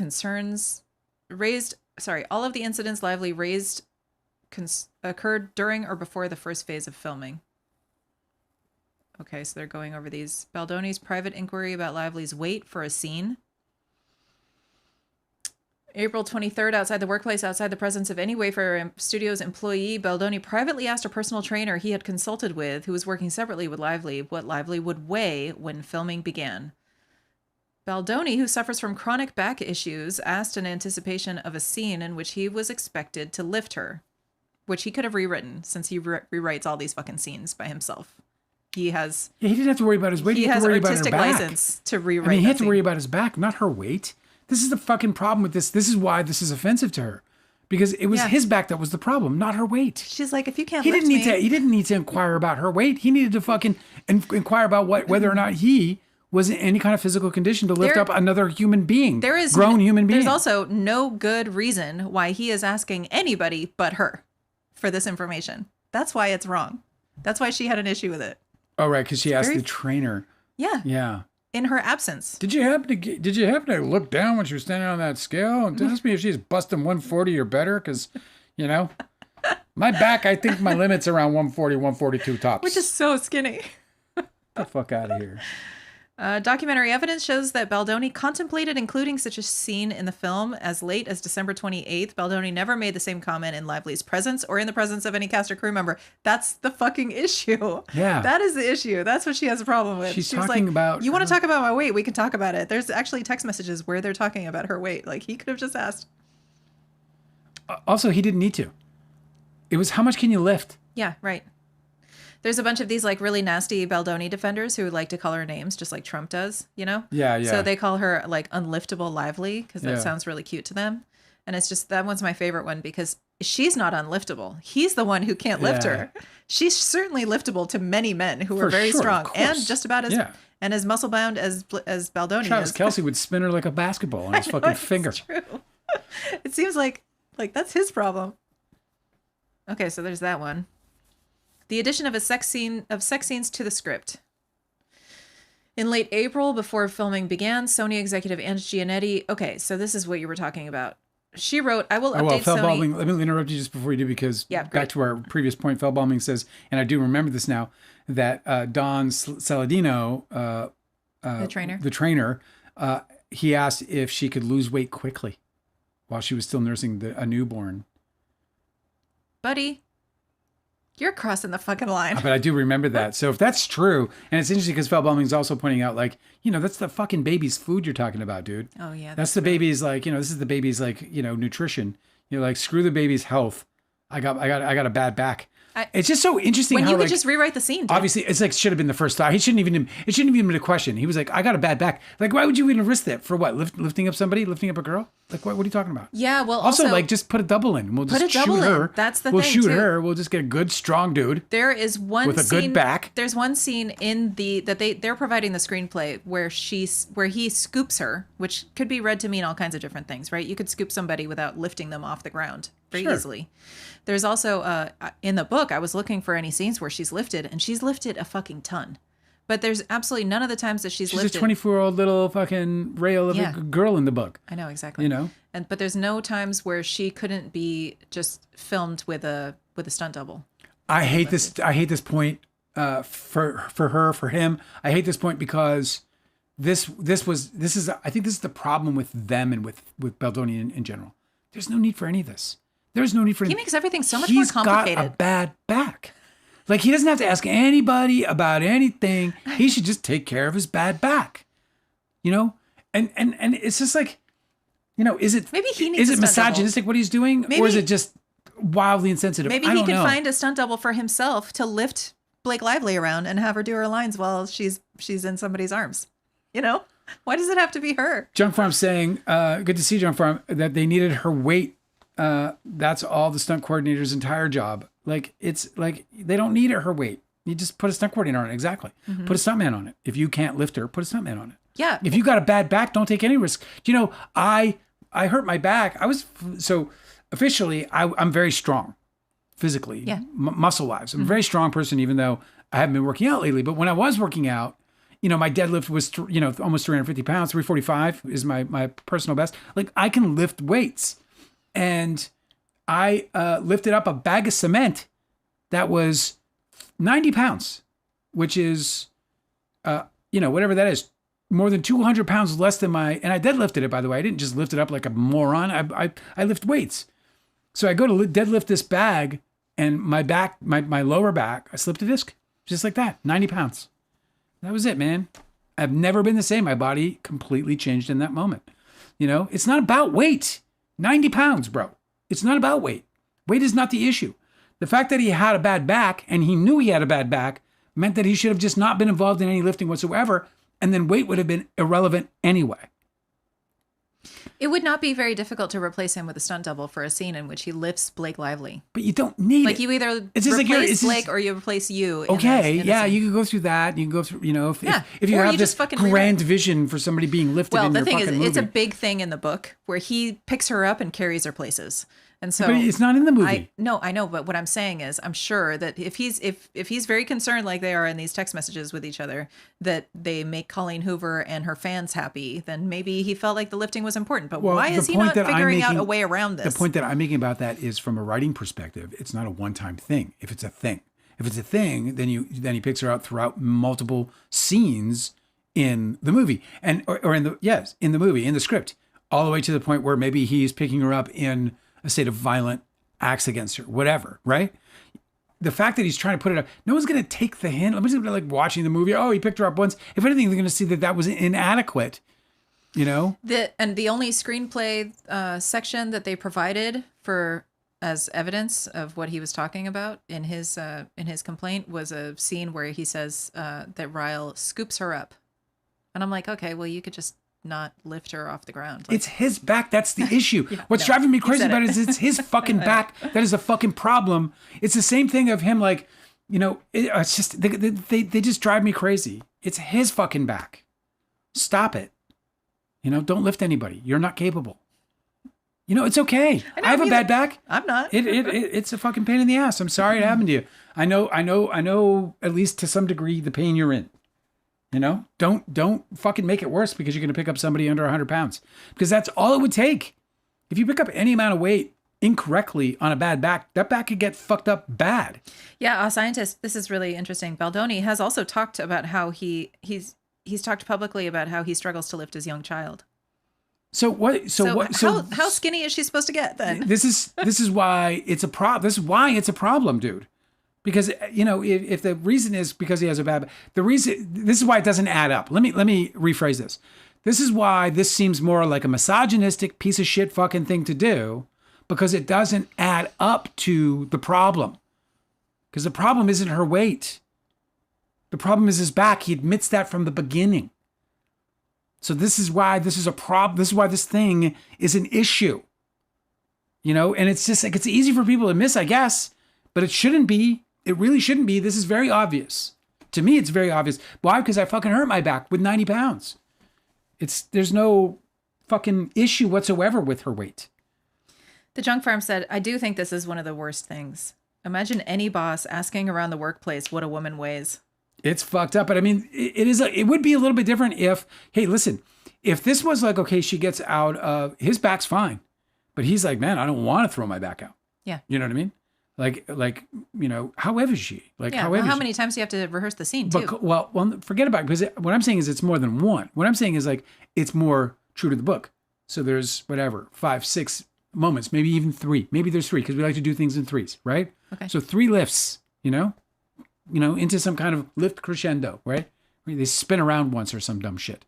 Whatever it is. You got to just hire Adam Driver for the day, because he's always hoisting women over his shoulder. He loves it. It's a part of his fucking, it's like you said, it's in his rider. It's in his rider that he has to hoist his co-stars over I will do his this shoulder movie, but and I carry need to pick a woman up and throw her over my shoulder at least once. Because they always giggle so delightfully, you know? I mean, it's got to be fun. I remember as a kid being picked up by my dad. It was one of my favorite things in the world. When he'd throw me down on the bed, it's the greatest thing in the world. You know, that's why everyone's looking at her and Travis and just imagining. There's like, not the sex part. Get your mind out of the gutter. Mind out of the gutters. So it's just, it's a fucking Should I crock of continue? shit. It's a crock of shit from this guy. And this is a bigger issue than even I gave her credit for in the beginning. That's so clearly out of line. Go ahead. Okay, this section is about the addition of sex scenes in the script. Okay, so this is the part where we already read. And Giannetti is saying, I'll update Sony that you're going to try to get as much tasteful hot sex as you can. You find out if we are PG-13, will Colleen be okay? And does she think her readers will be okay? Baldoni discussed Giannetti and Sony's suggestion about additional and more explicit sex scenes with Lively and Colleen Hoover. That is according to his deposition. On or about May 4th, Baldoni worked with Elizabeth Talbot, the film's intimacy coordinator, to add specifics to the intimate scenes. He suggested Talbot discuss the scenes with Lively to determine how to portray more sexual intimacy in a manner consistent with Lively's personal boundaries and preferences. The next few points are redacted. Next thing I can read is, the Lively deposition transcript is redacted. That's what that's from. That's so weird. He's trying to make a point, but, well, whatever. The judge can read it. Such discussion took place in the context of planning and choreographing a sex scene. Lively first volunteered her own personal experiences before Baldoni shared his. No context for that. That's from his own deposition transcript. So that's, again, his side of the story. And he's redacting hers. Yep. Whether or not that's ordered or not. Baldoni has publicly discussed his prior addiction to pornography on his podcast. It's debatable about whether addiction to pornography is even a thing. It's really actually not debatable. It's not. Which is aimed... You can have a compulsion. On his podcast. But that's not an addiction. That's a compulsion. Yeah. On his podcast, which is aimed at male audiences, and in his published books. What's the matter with you, bro? I'm sorry. I'm sick. I had to wake up in the middle of the night so that I could watch porn. Yeah, exactly. I'm sweating and losing weight. Sorry, bro. It's not how it works. No, dude. This is interesting. I can't read what they're saying that Lively's saying about it, but they are not suggesting that she has offered any corroboration that Lively first volunteered her own personal experiences before Baldoni shared his. And the context of what he shared seems to be something about how he was talking about his addiction to pornography. Like, first of all, like, why are you talking about your addiction to pornography? Any chance he can, bro. That's what he likes to do. He likes to talk about all the taboo things that he's done. Now, they're saying technically that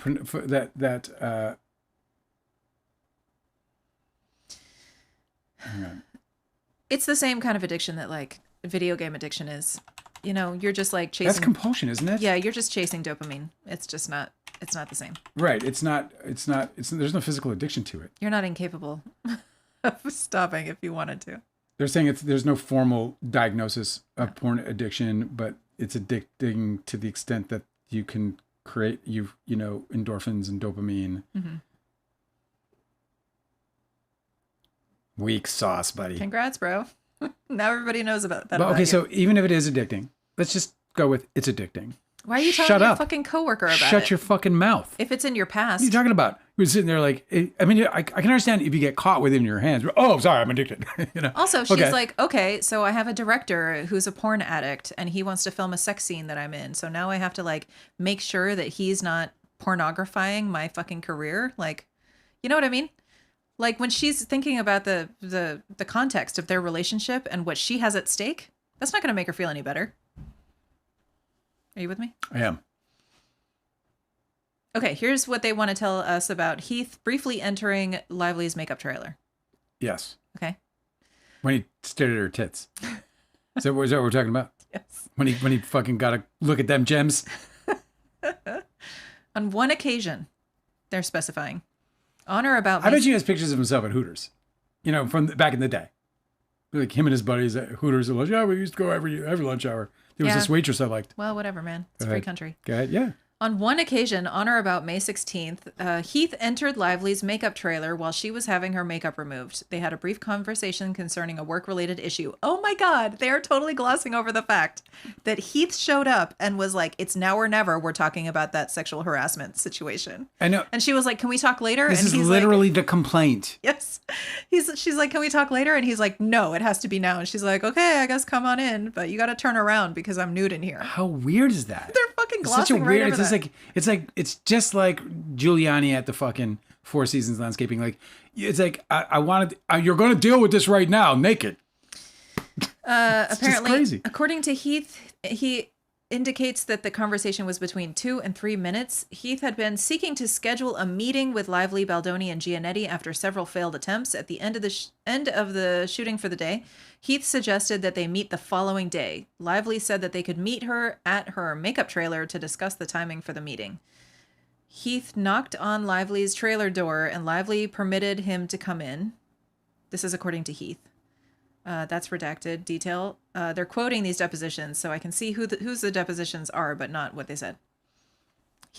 Lively asked Heath to turn around while he was speaking to her, and he did, according to Lively.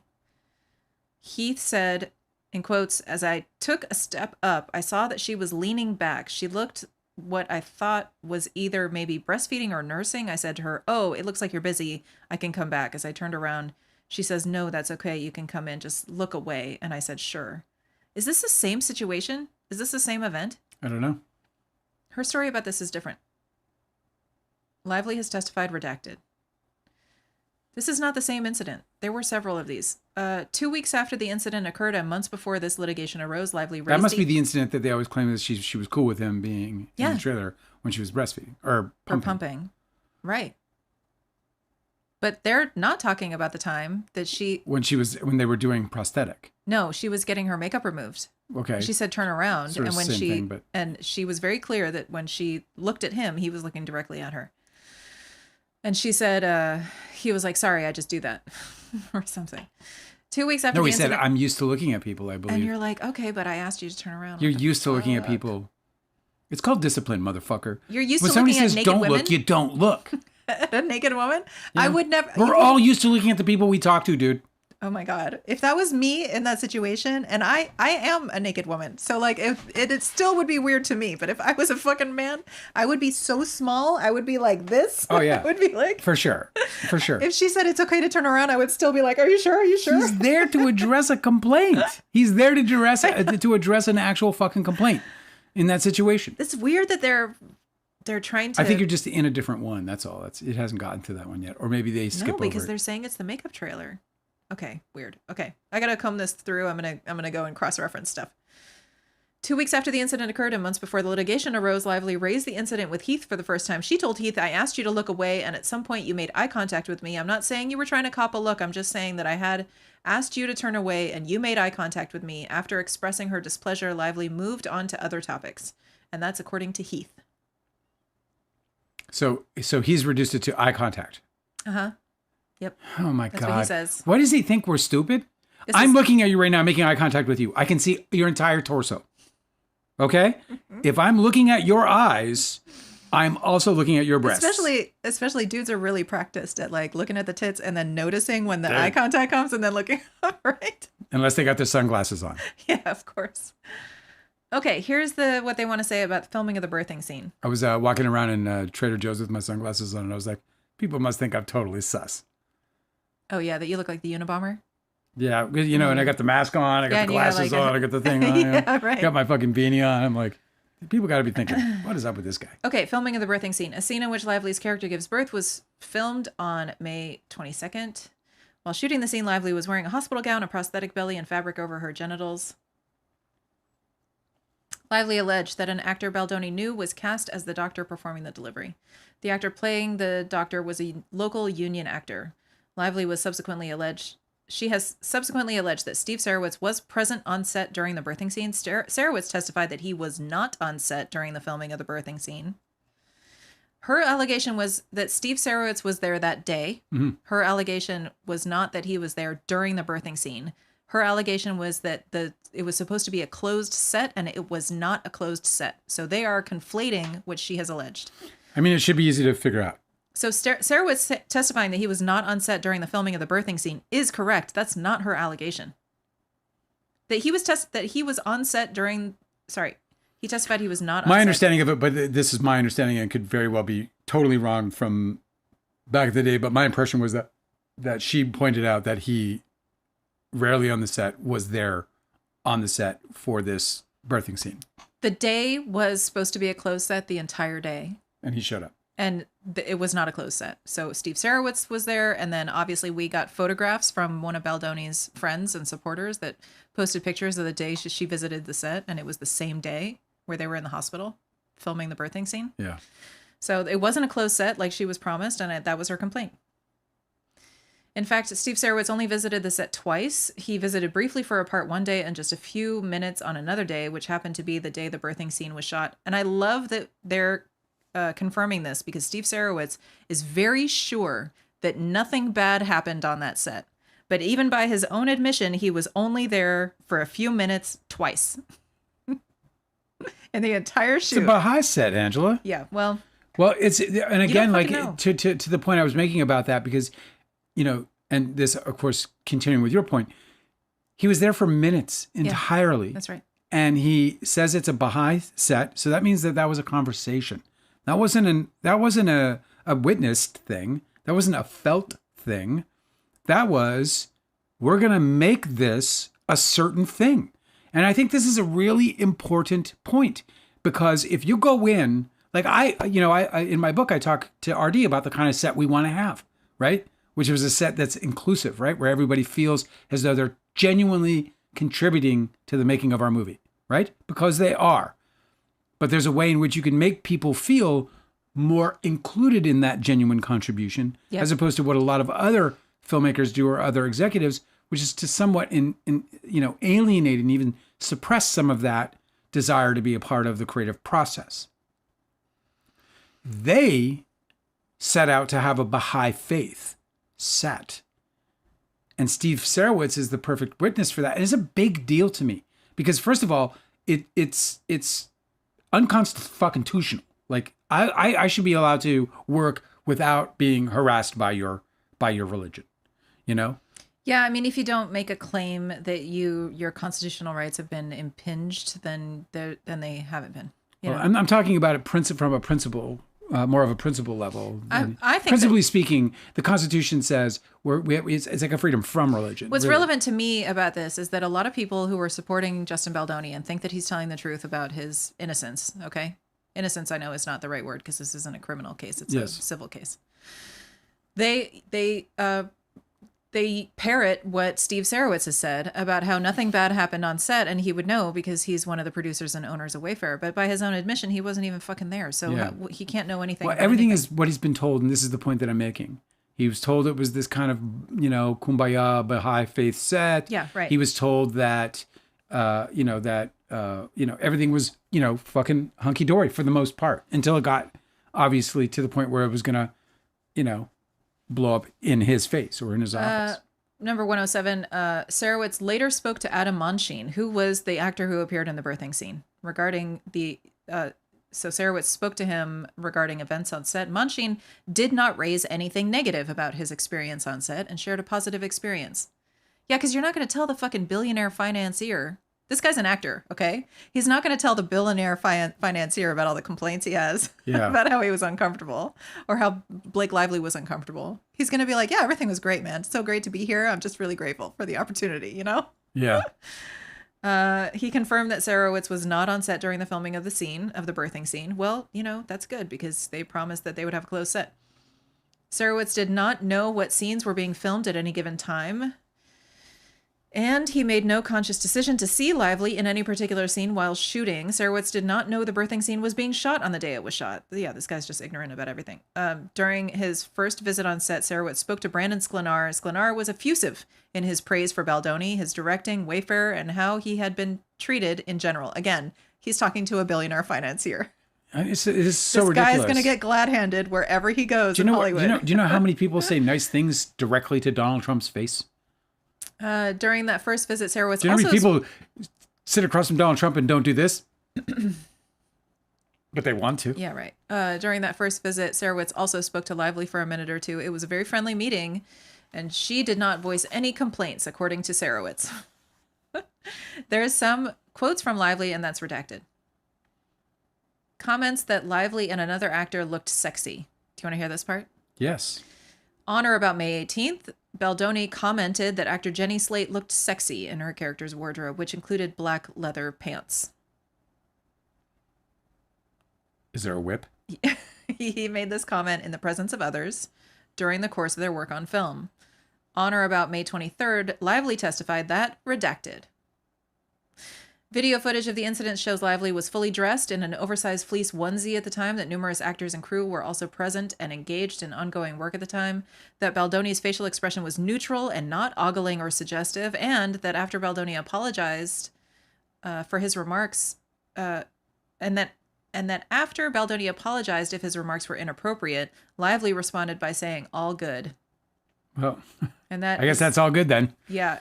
This It's just, come on, bro. That's like, leave me alone. That's like, let's move on. Let's not pursue this anymore. I wonder I've if had that's enough. that 8-minute video clip. It is. Okay. Yeah, that's her in the onesie. It's hard to There's to a lot of crowd noise. Yeah, it's really noisy and stuff. So there's certainly some of it's missing. To what extent, I don't know. I tried to listen to it twice. I got little bits of it. Somebody did a transcription of it that I thought was fairly accurate. And again, I don't think the SH in this conflict is that big of an issue. I think it's there. It's obvious. Her complaints were valid. Their conduct was inappropriate. Worse was their response to the conduct. That was the worst of it.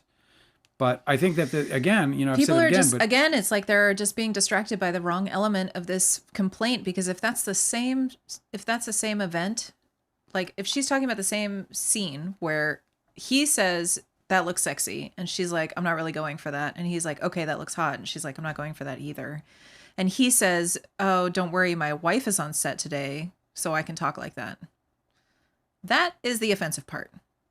You know what I mean? of course. Like, this is the thing that I learned so much when I was reading the CRD fact sheet about sexual harassment in the workplace.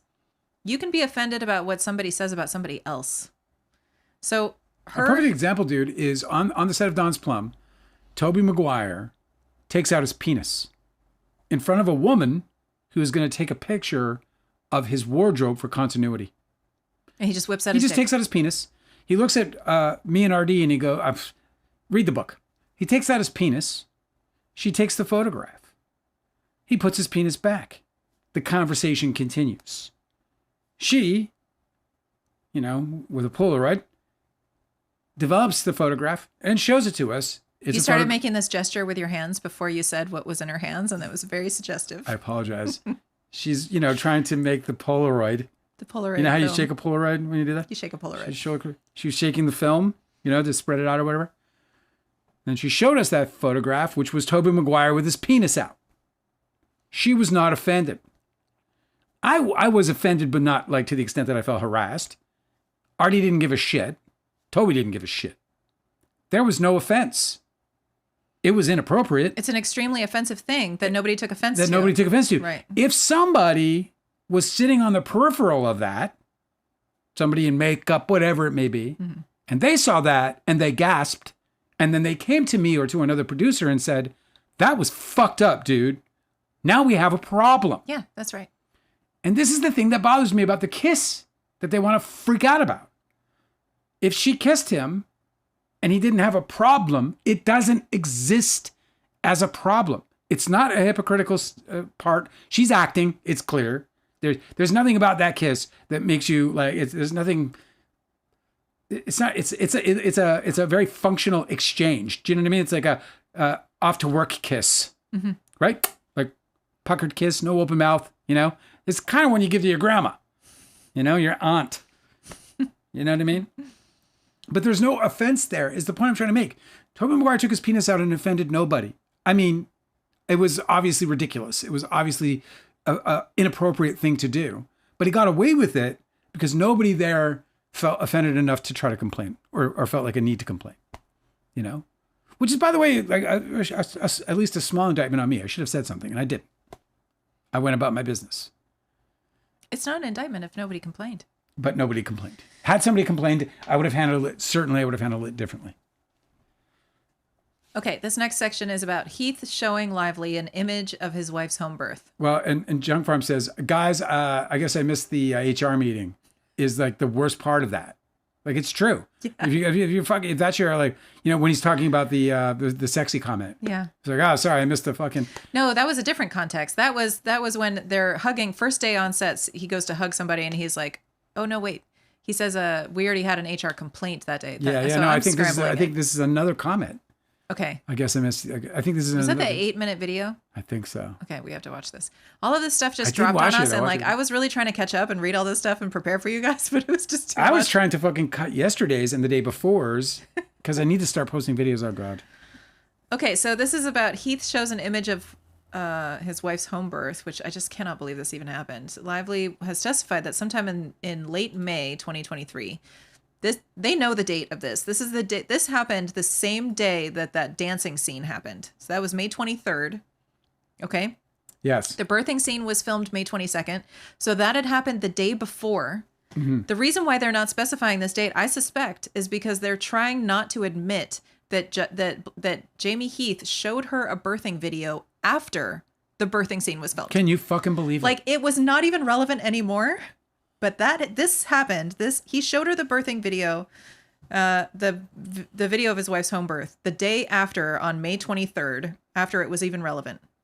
It's another thing that makes this super fucking weird to do. I got into an argument with somebody about the birthing video on It Ends with Lawsuits, and they were talking about it not being like, oh come on, what is sexual harassment? How does that sexually harass anybody? It's a fucking birthing video. And I was like, it's the very definition of harassment, frankly. But I said, here's how it should have gone. Yeah. And then I just did a dialogue. Very easy. And the dialogue was, hey Blake, about that scene yesterday. Yeah. I'd love if I could. I'd love to show you what we were going through, but it's a video of my wife giving birth. I've asked her if she's okay with it. Is that cool? Can I show it to you? Because would you like to see it? Would you like to see it? That didn't And then happen. Blake goes, I don't think so. I'm good. We already shot the scene. No harassment complaint. No harassment complaint. Everything's fucking copacetic. Yeah. All he had to do was ask for permission to show her the fucking video. These people are always focusing on the wrong thing. The allegation is that he didn't ask for her permission before he shoved a phone in her face that had a fucking naked woman on it. And she's like, what the fuck is this, bro? It's While obviously she's eating her lunch with her assistant next to her. Oh my God. It's obviously racy and it's material. not even relevant anymore. She's just trying to continue an argument they had the day before about how protecting his own ego. Also, the argument was about how they wanted Blake Lively. Check this out. Imagine, if you will, a scene in a movie where she is giving birth in a hospital and they, for some reason, want her to be completely naked because their wives were naked during their childbirth. But like, how fucking out of place and strange would that be? We've all seen birthing scenes, giving birth scenes in movies, and the woman is always wearing one of those hospital smocks. What the fuck? How fucking weird would it be if all of a sudden she was naked? How would they even film that? I mean, obviously, so it's just like stupid. fucking bonkers that they're even trying to stupid. convince her that any of this makes sense. It was over, dude. It was over. The shit's in the can. I know. It's so nuts. So that becomes an makes me ego crazy. thing. And then, why? What are you trying to do at that point? You're trying to be right? Like, just go on. Make the movie, bro. Get it in the can. Like, I just can't believe these people had this kind of fucking time on their fucking hands. I know. Like, I've worked on movies, dude. Every fucking thought is, if it's not about the shot that is happening, it's about the next shot coming. Well, Jamie Heath talks like this a lot on the Man Enough podcast, where I remember there was one discussion about what they were learning about benevolent sexism, where even if you're saying that like women are better than men or something, that's still sexism and that's not respectable. I mean, that's not a respectful way to talk to people. Yeah. And they were like trying to learn. They were like, well, how come? Like, I'm flattering her, so why is that bad? And Jamie Heath was framing. Hey, nice tits. No, dude. I know. Jamie Heath was framing it in the way that he was like, Justin Baldoni said it first, but it was to Jamie Heath and he agreed, where they were talking about how you're not even allowed to say that anymore. They said allowed to. And that's just like, I think that it really explains like a kind of mindset with them. Like that he decided that he wanted to continue an argument from the day before. He's not letting it go because he considers this to be some sort of disagreement or conflict that he still needs to win, right? Like he has conflicts with women where he doesn't feel like he can speak freely and he has to be trained how to talk. This is how they talk about this topic all the time on the Man Enough podcast. Yeah. So this was one of these times again where he was like, you know what? I'm just going to show her this. That'll change your mind. Then I'm going to be right. I'm going to get the last word. Like fucking whatever. Anyway, okay. Lively testified that sometime in late May 2023, which was May 23rd, Heath, redacted, showed Lively an image of his wife giving birth. Lively said she stopped watching the video because there was redacted in it. Heath and his wife had a home birth for their younger daughter using Placenta? No, I don't think you can see that. She stopped watching it because there was a nude woman in it. It's very obviously a woman who's undressed. Heath and his wife had a home birth for their young daughter using a birthing tub. According to Heath's deposition, Baldoni had asked Heath to show Lively a video of the experience, so that makes it okay, with which Baldoni had previously seen it, and showing Heath and his wife in a birthing tub surrounded by their family. And nowhere are they saying that they asked Lively whether she wanted to see it. It's the easiest thing in the world to do, bro. It's just like the first thing I would do is like, hey, can I show you something just to give you an idea? Because like I feel really bad about the way it went yesterday. Yeah. And I want to know you. I just want you to know what we were going for because I think you got the wrong impression, and I don't want you to have that. And then she's like, I don't need to. And I'm like, okay, that's cool, but I just want you to know that what we were going for was truly an organic moment. And I'm sorry if it came off as something else. I feel really bad about it. Yeah, but he should have whatever, tried that for sure. Like if you actually were concerned about her and not you. There's a lot of this that's redacted, so maybe they are saying something underneath all these black bars that make it seem normal. These are depositions by Gianetti, though, so I'm not sure what personal knowledge she would have about it. She wasn't named by anybody as being. This is her depot? But the thing I can read is Heath testified that he showed Lively a video depicting, in quotes, our midwife, my sister, my kids, my wife, myself, our newborn baby. I believe we were singing or praying. End quotes. Heath and his wife were in the birthing tub. In the video. In the video. That would just be the most culty, weird thing I could. I could not handle anything like that. Like in the context of their family, I'm sure that's great, but you don't show a stranger that and be like, this is normal. It's so weird that I have that reaction because like one of the things that always stayed with me in The Gods Must Be Crazy, I think it was part 2. I was thinking you were going to reference Rosemary's Baby. No. The thing that always gets back to me is like they're all chanting. No, they kill their food. Uh-huh. And then they pray over it, right? And they talk to the animal itself, and they're thanking. Oh, so you were like, oh, that's a ritual sacrifice. No, I'm just saying like how I found that like beautiful and touching, and I could watch it on a loop, and it never left me. But then the idea of like a religious person having a birth video where they're praying and singing is just absolutely repulses me. I can't even stand it. The whole concept, and I'm like, it's all sweet and well, and I'm not trying it's to not like. for you. Yeah, it's definitely not for me. It's definitely not for me. Yeah, that's what I'm saying. Like it's weird how I just have there's this stupid contrast because they're kind of the same. They're rituals around, death and life. I'm sure it's a beautiful experience. I don't know why he thought that he could just show a stranger and it would be cool. Like, and I'm definitely, by the way, open to these because I went to a bris. Do you know what that is? It's a circumcision of a. Yes, I know what it is. Of a young Jewish child. Yeah. And I went to one, and they reenact it from 2,000 years ago. And it was like, look, I don't agree with any of it, but it was wild. It was wild. Like I felt like I got dragged back 2,000 years in the way the whole event went. It was yeah, dude. Like I'm sure if you were in the room with a baby being born, you would feel very differently about the singing and chanting. The ritual is there. I'm sure it'd be amazing. Miracle of birth. And I still don't know why they thought. Show me a video of that bris, and I'm probably not going to have as much. Lively's eating a fucking sandwich or poking at a salad with a fork or some shit, and fucking like Jamie Heath. Like he just fucking walks right to her and puts a phone in her face, and he's expecting her to have this experience. Like, no way, dude. We should probably get to the chat. We're at 1 hour 53 minutes, and we haven't done the chat in like a month.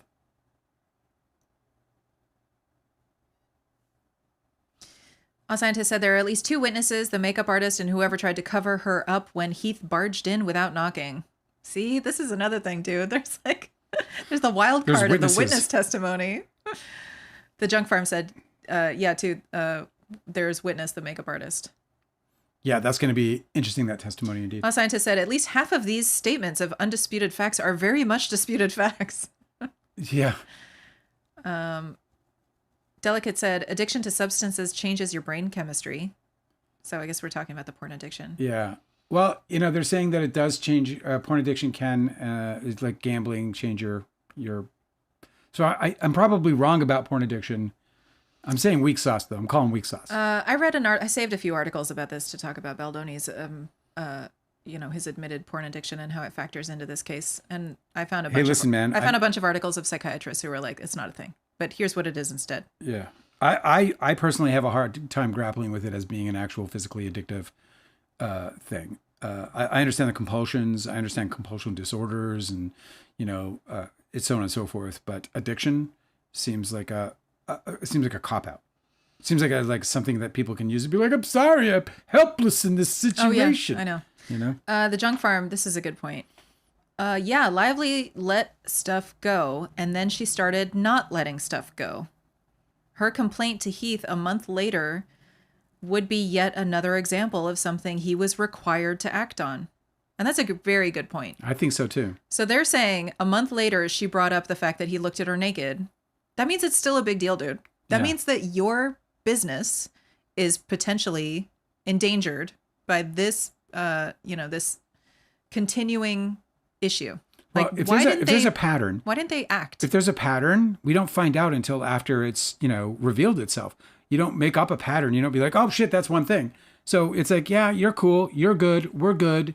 And you have those happen 2-3 times. And all of a sudden you're like, wow, these guys don't fucking stop. It never ends. Yep. They don't know what they're doing. Right. And which made her go, and another thing. And it's just like, because when the fucking levee breaks, all of a sudden it's everything all at once, as opposed to just the issue that broke the levee itself. Right. The Ratchag said, I think this case is going to fizzle out by December, settlement or agreement. I don't think so. I think that's crazy. I think she has jury trial. I think she has no other recourse other than a jury verdict. I don't think that's a possibility at all, unless there's like a statement that basically completely redeems her. Like he has to agree to. There's no way. I can't find out. She doesn't need money. It's not about money. Ryan Reynolds is worth $350 million fucking dollars. Money is not the issue. There is no money issue here. The money is punishment. The money is only punishment. It's about labeling them. It's about exposing them for what they are. This is what she's trying to do. It's in Baldoni's own outpouring email to Rainn Wilson and his brothers of the Baha'i Faith, where he talks about how she says that they are Wayfarer and Man Enough, the podcast, are manipulating people. Oh, Mateo is giving us context for that video where Baldoni's hugging a young man. So that's young Atlas. Yeah. And that, I believe that they're probably submitting that as evidence that young Atlas wasn't traumatized by Baldoni's directing of their sex scene together. But I think the issue doesn't prove that. I think the issue was young Lily. First of all, deep hug that he had, that could be apologetic. Like if you're saying that, if you're putting context on it, then why? Then I can immediately look at that and go, well, is that an apologetic hug? Is that I will never do anything to harm you again? Also, I've never ever wanted you to feel uncomfortable. I'm so sorry, it's just brother. a big distraction too, because the allegation of Lively's is that young Lily was the one who was being compromised, put in a compromising position by Baldoni, not young Atlas. All scientists said, although he could have been. I think the wife on set comment was a different incident. This incident, he cracked a joke about missing the HR meeting. Okay. Yeah. I mean, is it like, doesn't it say a lot that like we can't keep them straight because there's so many? Like, well, and just those comments are so bad. Like that, you're the head of the company. Yeah, that's a comment. That's a comment you make when you're fucking under management. I know. The junk farm said, "I guess I missed the HR meeting." Is the worst part about the sexy comment. For sure, it is. It's the egregious work environment that they created. They created a toxic work environment if that's coming out of their mouths because they're responsible for creating the HR protections for their employees and for themselves, quite frankly. A scientist said there were multiple HR, in quotes, jokes. And Junk Farm said, that amazes me. If I was a janitor and I heard the boss say that, I would be checking my watch and starting a log and looking for HR problems in case I got to testify. For sure. I mean, it's a great point. It really is. Fucking crazy, this case. Delicate says, I often respond with telling people, you need to understand consent so that you don't find yourself in the wrong end of allegations. Exactly. That's what I'm always trying to remind people of this too, that these labor laws about how to deal with sexual harassment complaints are meant to protect the victim and the business and the employer, you know? Like if he had followed the rules, it would have shielded him from litigation.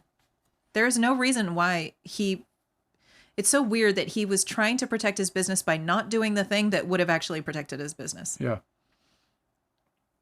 A scientist said this filing really underscores that the men in charge of Wayfair do not understand consent on a fundamental level. Exactly. They don't understand consent. They have no idea what it means. They don't understand how it applies to a situation. They don't understand that they have to seek it at all. And it's just repeating itself through so many different, iterations and examples. Eric is so sweet, said, "Hi, everyone should like the live because we had a lot of Baldoni bros in here earlier, so they likely downvoted them." Dude, I gotta continue posting comments, or content from this live reposting. But it gets discouraging. Like one of them has it was at under 15% in likes, and it had one of the most liked things we had, or most activity. It's now up to 27%, but still 27%. It just hurts the algorithm, and it doesn't do me any good. It really just doesn't. I don't want to be a totally controversial channel, and maybe I do. I don't give a fuck. You know what? I like hanging out with you guys. Yeah. If this is as big as we get, let's ride it all the way through the trial. That's right. Happiness in Your Life is with us. I love that name. I love both your analyses. I feel like this whole thing could have been a huge learning experience if they had a live public mediation. I do believe how Blake and Justin perceive things was opposite. It's so perfect that you say that, because this is something Angela's been saying from the beginning. It's like when Sarowitz talked about, He wanted to spend $100 million to protect his company? Yeah. I was like, so find the best mediation service in the state. Yeah. And make sure everybody sits down and they have all the snacks. They're like poolside, like everything's good. Yeah, do it. Make it in fucking, a party. Do it in do it in fucking Kauai. We'll have a Kauai resort. Yep. Mm-hmm. I mean, obviously we're exaggerating. No, but you want to spend $100 million to save your company. That's how you do it. Yeah, exactly. Like we're gonna fly everybody to a really happy place. That beef could have been squashed in one day. Come on, it would have been easy. It would have been easy. And that. By the way, then out of it could have naturally, a natural evolution of that 17-point document could have been created. That was more of a mutual collaboration of okay, don't do that. Okay, well, let's just put it all in writing. And, you create this environment where it's like, we're committed, you're committed. Let's make this work. Once again, what breaks my heart for Justin Baldoni, for Wayfarer, for Blake Lively, for all the parties involved, was that Justin Baldoni was, he's this man of faith. He invokes God and God and God and God and God. Presented to him was the greatest opportunity of his man enough life. He had the opportunity to take an A-list actor who had been struggling to try to get to the producer ranks in Hollywood, something women do struggle to do, like in so many other industries. And in his hands, he held the key. Yeah. In his hands, he could have been the one lifting and exalting women, a woman of note. He does that, though, for women who don't accuse him, right? I'm saying he at the time I'm talking about, she said, I want to be a producer. Well, at that time, you should have said, we need to get together. We need to start collaborating right now. He was trying to like keep her in her place before any of these. Yeah, he wanted her in her place immediately instead of true. embracing it. And the interesting thing about that is, okay, you missed that opportunity. And this is the thing that I think is so dense about the situation, is that it was opportunity after opportunity after opportunity. It was the HR complaints, another opportunity to elevate the situation, to clean it up and make it more about the themes around feminism that he had been establishing as his identity since that TED Talk. That was another opportunity that he missed. Oh, another opportunity when he lets her in the editing room. And then he lets her in the editing room. He does so begrudgingly. Mm-hmm. He doesn't take the opportunity to say, hey, okay, I'm going to let her in the operating room. And you know what I'm going to do? Editing. I'm going to fucking... Did I say operating room? Yeah. I'm going to let her in the editing. Same thing. I'm going to let her in the editing room. Well, there's lots of cutting going on. I'm going to let you in the editing room. Not only am I going to let her in the editing room, but I'm going to elevate this woman. We're going to become collaborators for real. Like, he should have sat her down and went, you know what, man? Shit got wrong. I don't understand it. I think we've got a lot to learn. Like, where's the humility? Because, if you grab the humility and, actually Tony Robbins had a little system that he called it align and redirect. So the best way to do it is to sit down and go I understand that things have been frustrating, or I understand. That's what Baldoni did things to Shane Norman, and that's in his lawsuit, because he had a meeting with Baldoni who he felt super reassured that everything, that he was being heard, that he was understood, that everything was going to get better, and then he got retaliated against. Yeah, well, this is the problem, is he got the alignment part. Yeah. And the idea of redirecting is it's manipulation, dude. Yeah, the idea of redirecting isn't to redirect somebody, into Against their own best interest? right. The idea of redirecting them is to turn it into something great. A seed of adversity into an equal opportunity or an even greater opportunity, right? You take an adversity and turn it into opportunity. This is what he had before him, and he fucking blew it. He was laid out for him. KK is with us in the chat. Yeah. Said after Blake Lively not filing her own motion for summary judgment, surely she is gunning for a trial. It's a trial. We're going to trial, folks, and this channel is going to be live the whole time. And by that time, dude, I got this fancy little equipment. I can't even pick it up, show you, but I got this thing called a Hyperdeck that I'm having so many technical issues with. But when we're ready for trial, this Hyperdeck is going to be loaded up with all the individual videos and everything that we can get our hands on. We're going to organize it, and we're going to put it up on this deck. And I'm going to be able to have it at my fingertips. So as the trial goes on and we know what's going on, we're going to be able to access that. It's going to be a good time. So I hope you'll join us.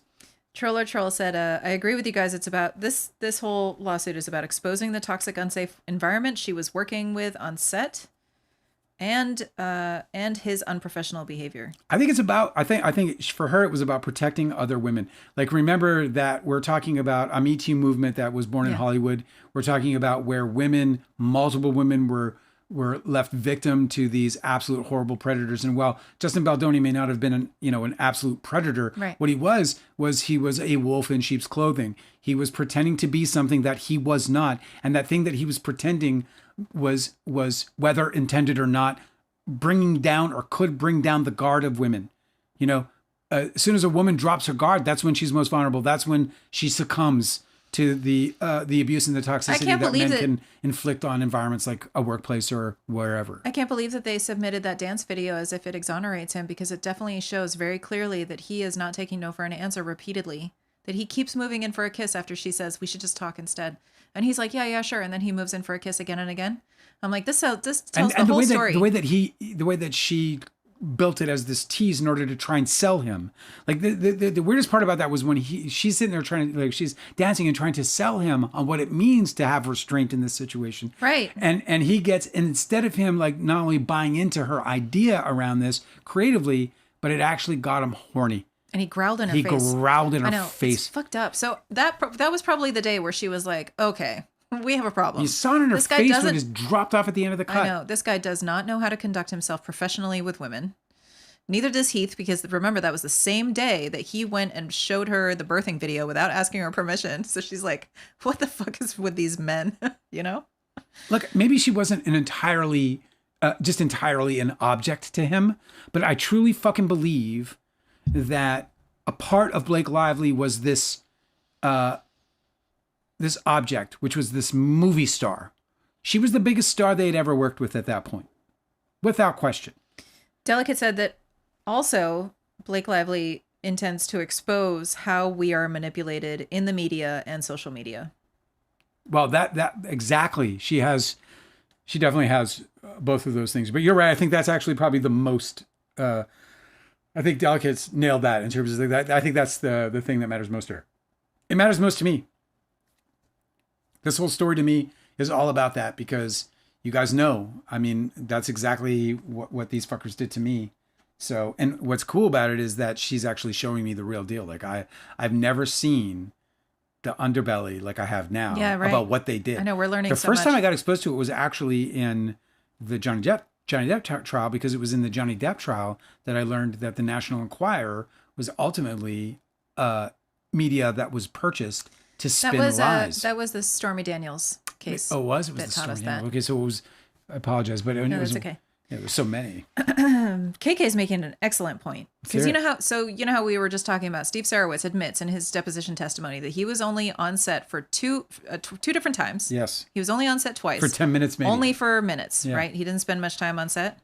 Yet when he heard that Blake Lively had complaints about misconduct on set, KK is pointing out Steve's reaction when learning there were issues on set was to suggest that he come to set to remind Lively whose money was funding this. That's right. Yeah, that was at least part of his reaction. Let me come to set and remind her whose money this is. So disgusting. So instead of being like, oh shit, something bad is happening, like, how can we handle this? How can I protect my business by making sure that the person who's making allegations feels comfortable and, supported? so that they don't fucking file a lawsuit. You know, that's the whole thing is It's like, gonna be her money now. you know, sometimes you coddle people deliberately to get what you want out of them. It's no different here. I don't know why they were on the offensive, you know, why they were on the defensive with her Yeah, from the start. I made this comment to another person on It Ends with Lawsuits, where you know, about the wardrobe. It's like any you know, producer worth their weight is going to want to do whatever they can, especially with an actor of her stature in postpartum. They're going to like be like, man, I'm so happy to bring that wardrobe to your house. Yeah, right. Yeah, no problem. Let's definitely shop and make sure that you get the clothes that you want. Because as a producer, I know that no amount that she's definitely not going to be going out of orbit with her, you know, with the money. Like, I would know that that's only going to take us, you know, a fairly small chunk of my contingency budget, but it keeps my actor real happy. You know, I definitely don't want to piss my actor off, not in that situation, but especially the stars. It's not the same, dude. It's not the same. It's not, when you make an independent film, you can rough people up a little bit, but you can't when you're dealing with A-list. A-list is it's coddling, it's rice paper, it's, you know, it's being careful, it's cautious, it's considerate, it's over, you know, it's doting.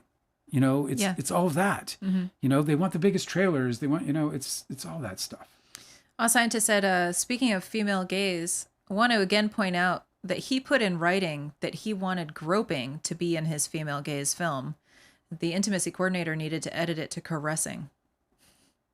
He called it groping? Yeah, a scientist said I saw that headline, but I didn't read it. They felt entitled to her labor and her body. Exactly. I really do believe that they objectified her to that extent. I like that she was this thing, a star, a product. And that's why I think he put his friend between her legs. You know, I think it was like a nudge, and I really believe that. I mean, every dude knows what that was. Come on, bro. 100% not taking care of Blake Lively in that situation. 100% not taking care of the actor in that situation when the actor is going to be in her most vulnerable. Spread legs, and by his request, naked. Yeah. And then you're going to put your buddy there. We all know what that is, guys. Like, we don't have to pull any fucking... We know what that is. That's not him caring for her. And also his friend, remember his friend posted on social media where she took a picture of herself on set that day? It was supposed to be a closed set, but she took a picture over her shoulder. Yeah. There was the monitors that was showing the birthing scene where she had just given birth. She's holding a baby. Unbelievable. This is how you're taking care of somebody in a very super... Just straight up lying to your whole crew about it being a closed set, you know? I mean, nuts. honestly, like, small independent films do it way better. You know, I knew a AD, my AD on Small Group, bro.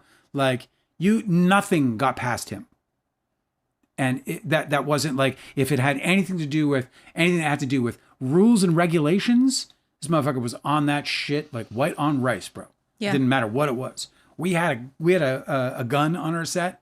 That was not, that was like, the pin was out, it was incapable, and called a fucking company meeting. The whole crew gathered around, demonstrating how this gun was completely, you know, unfireable. Safe and unfireable, demonstrating that it was, Oh, dude, it's so smart. And everybody walked away confidently so that gun could exist with us without any question of our safety, you know? And the first thing out of his mouth, your safety is our first priority, bro. We're going to go over this to make sure everybody's happy and cool with this. And it took 15, 20 minutes out of a very busy day in a 20-day film, $1 million. All we had was $1 million in 20 days, right? And, you know, we're still taking out that incredibly precious amount of time from a very, very tight and short schedule to make sure that everybody feels safe before they go forward. They should have been doing the same thing on that set with every aspect, and they did not do that. And if we're doing that on this level, on a $1 million fucking movie that has no studio, no distribution, nothing, fiercely independent, then they sure shit should have been doing it for Sony fucking studio films. You know, where unions are involved. It's an egregious, you know, fumble by them. And again, I think it all boils back to the Baha'i faith set. It all boils back to this idea that they get to project a certain way of doing things onto everybody else, as opposed to conforming to rules and regulations that have been there long before they ever even aspired to be the filmmakers that they had become at that point. You know? And there's a certain hubris that you'll see constantly in Hollywood with this, which is just people showing up and they're going to be the Orson Welles. They're going to cut the fucking hole in the floor and change the game. And it's not going to happen. It's just not going to happen. You need to, and that's not how it happens. That was a problem that needed to be solved in a moment. That wasn't him sitting around trying to be something. That was him dealing with the situation and becoming something. I think they call it rising to the occasion. Speaking of rising to the occasion, I hope the fucking road rises to meet you. I hope that your life is so fucking perfect. Every breath you take is beautiful and fills you with nothing but joy. I do. Every one of you. I want nothing but the best for you. And I hope you guys will hang out with us again tomorrow. We have one more day this week. And I'm going to keep looking for this stuff. I want to see all these fucking, we're going to dig through this it more juicy and more. evidence is somewhere, and I'm going to hunt for it. I need to find it. If you guys want to throw stuff at us that we've missed, or stuff that you think we need to look in deeper, you can hit me up at freedownsplum@gmail.com, or you can go to freedownsplum.com and hit the contact form. Oh, and also, reach us through there. Stephanie Jones had a filing that is a lot more explicit about the smear campaign and these dirty tactics. Yeah, because it's her fucking. That's her. It was what she was trying to prevent industry. them from doing. Yeah. Yeah, so we got to get into that. Mm-hmm. There's so much, dude. Jesus Christ. They broke the case Lord wide have open. mercy. Our Scientist is going to send us some links and help us out. So thank you very sweet. much. Thank you. To all the mods now, we've got, Delicate helping, Our Scientist helping, I'm Bobo helping. Thank you for taking care of those people. It's one of those nights where, we got the spammers. We're going to have a lot more. They'll be back again. And I'm just so glad that you guys are there to help us get through them. Again, I just love and adore you guys so much. I hope you guys have a perfect rest of your evening. Can't wait to see you.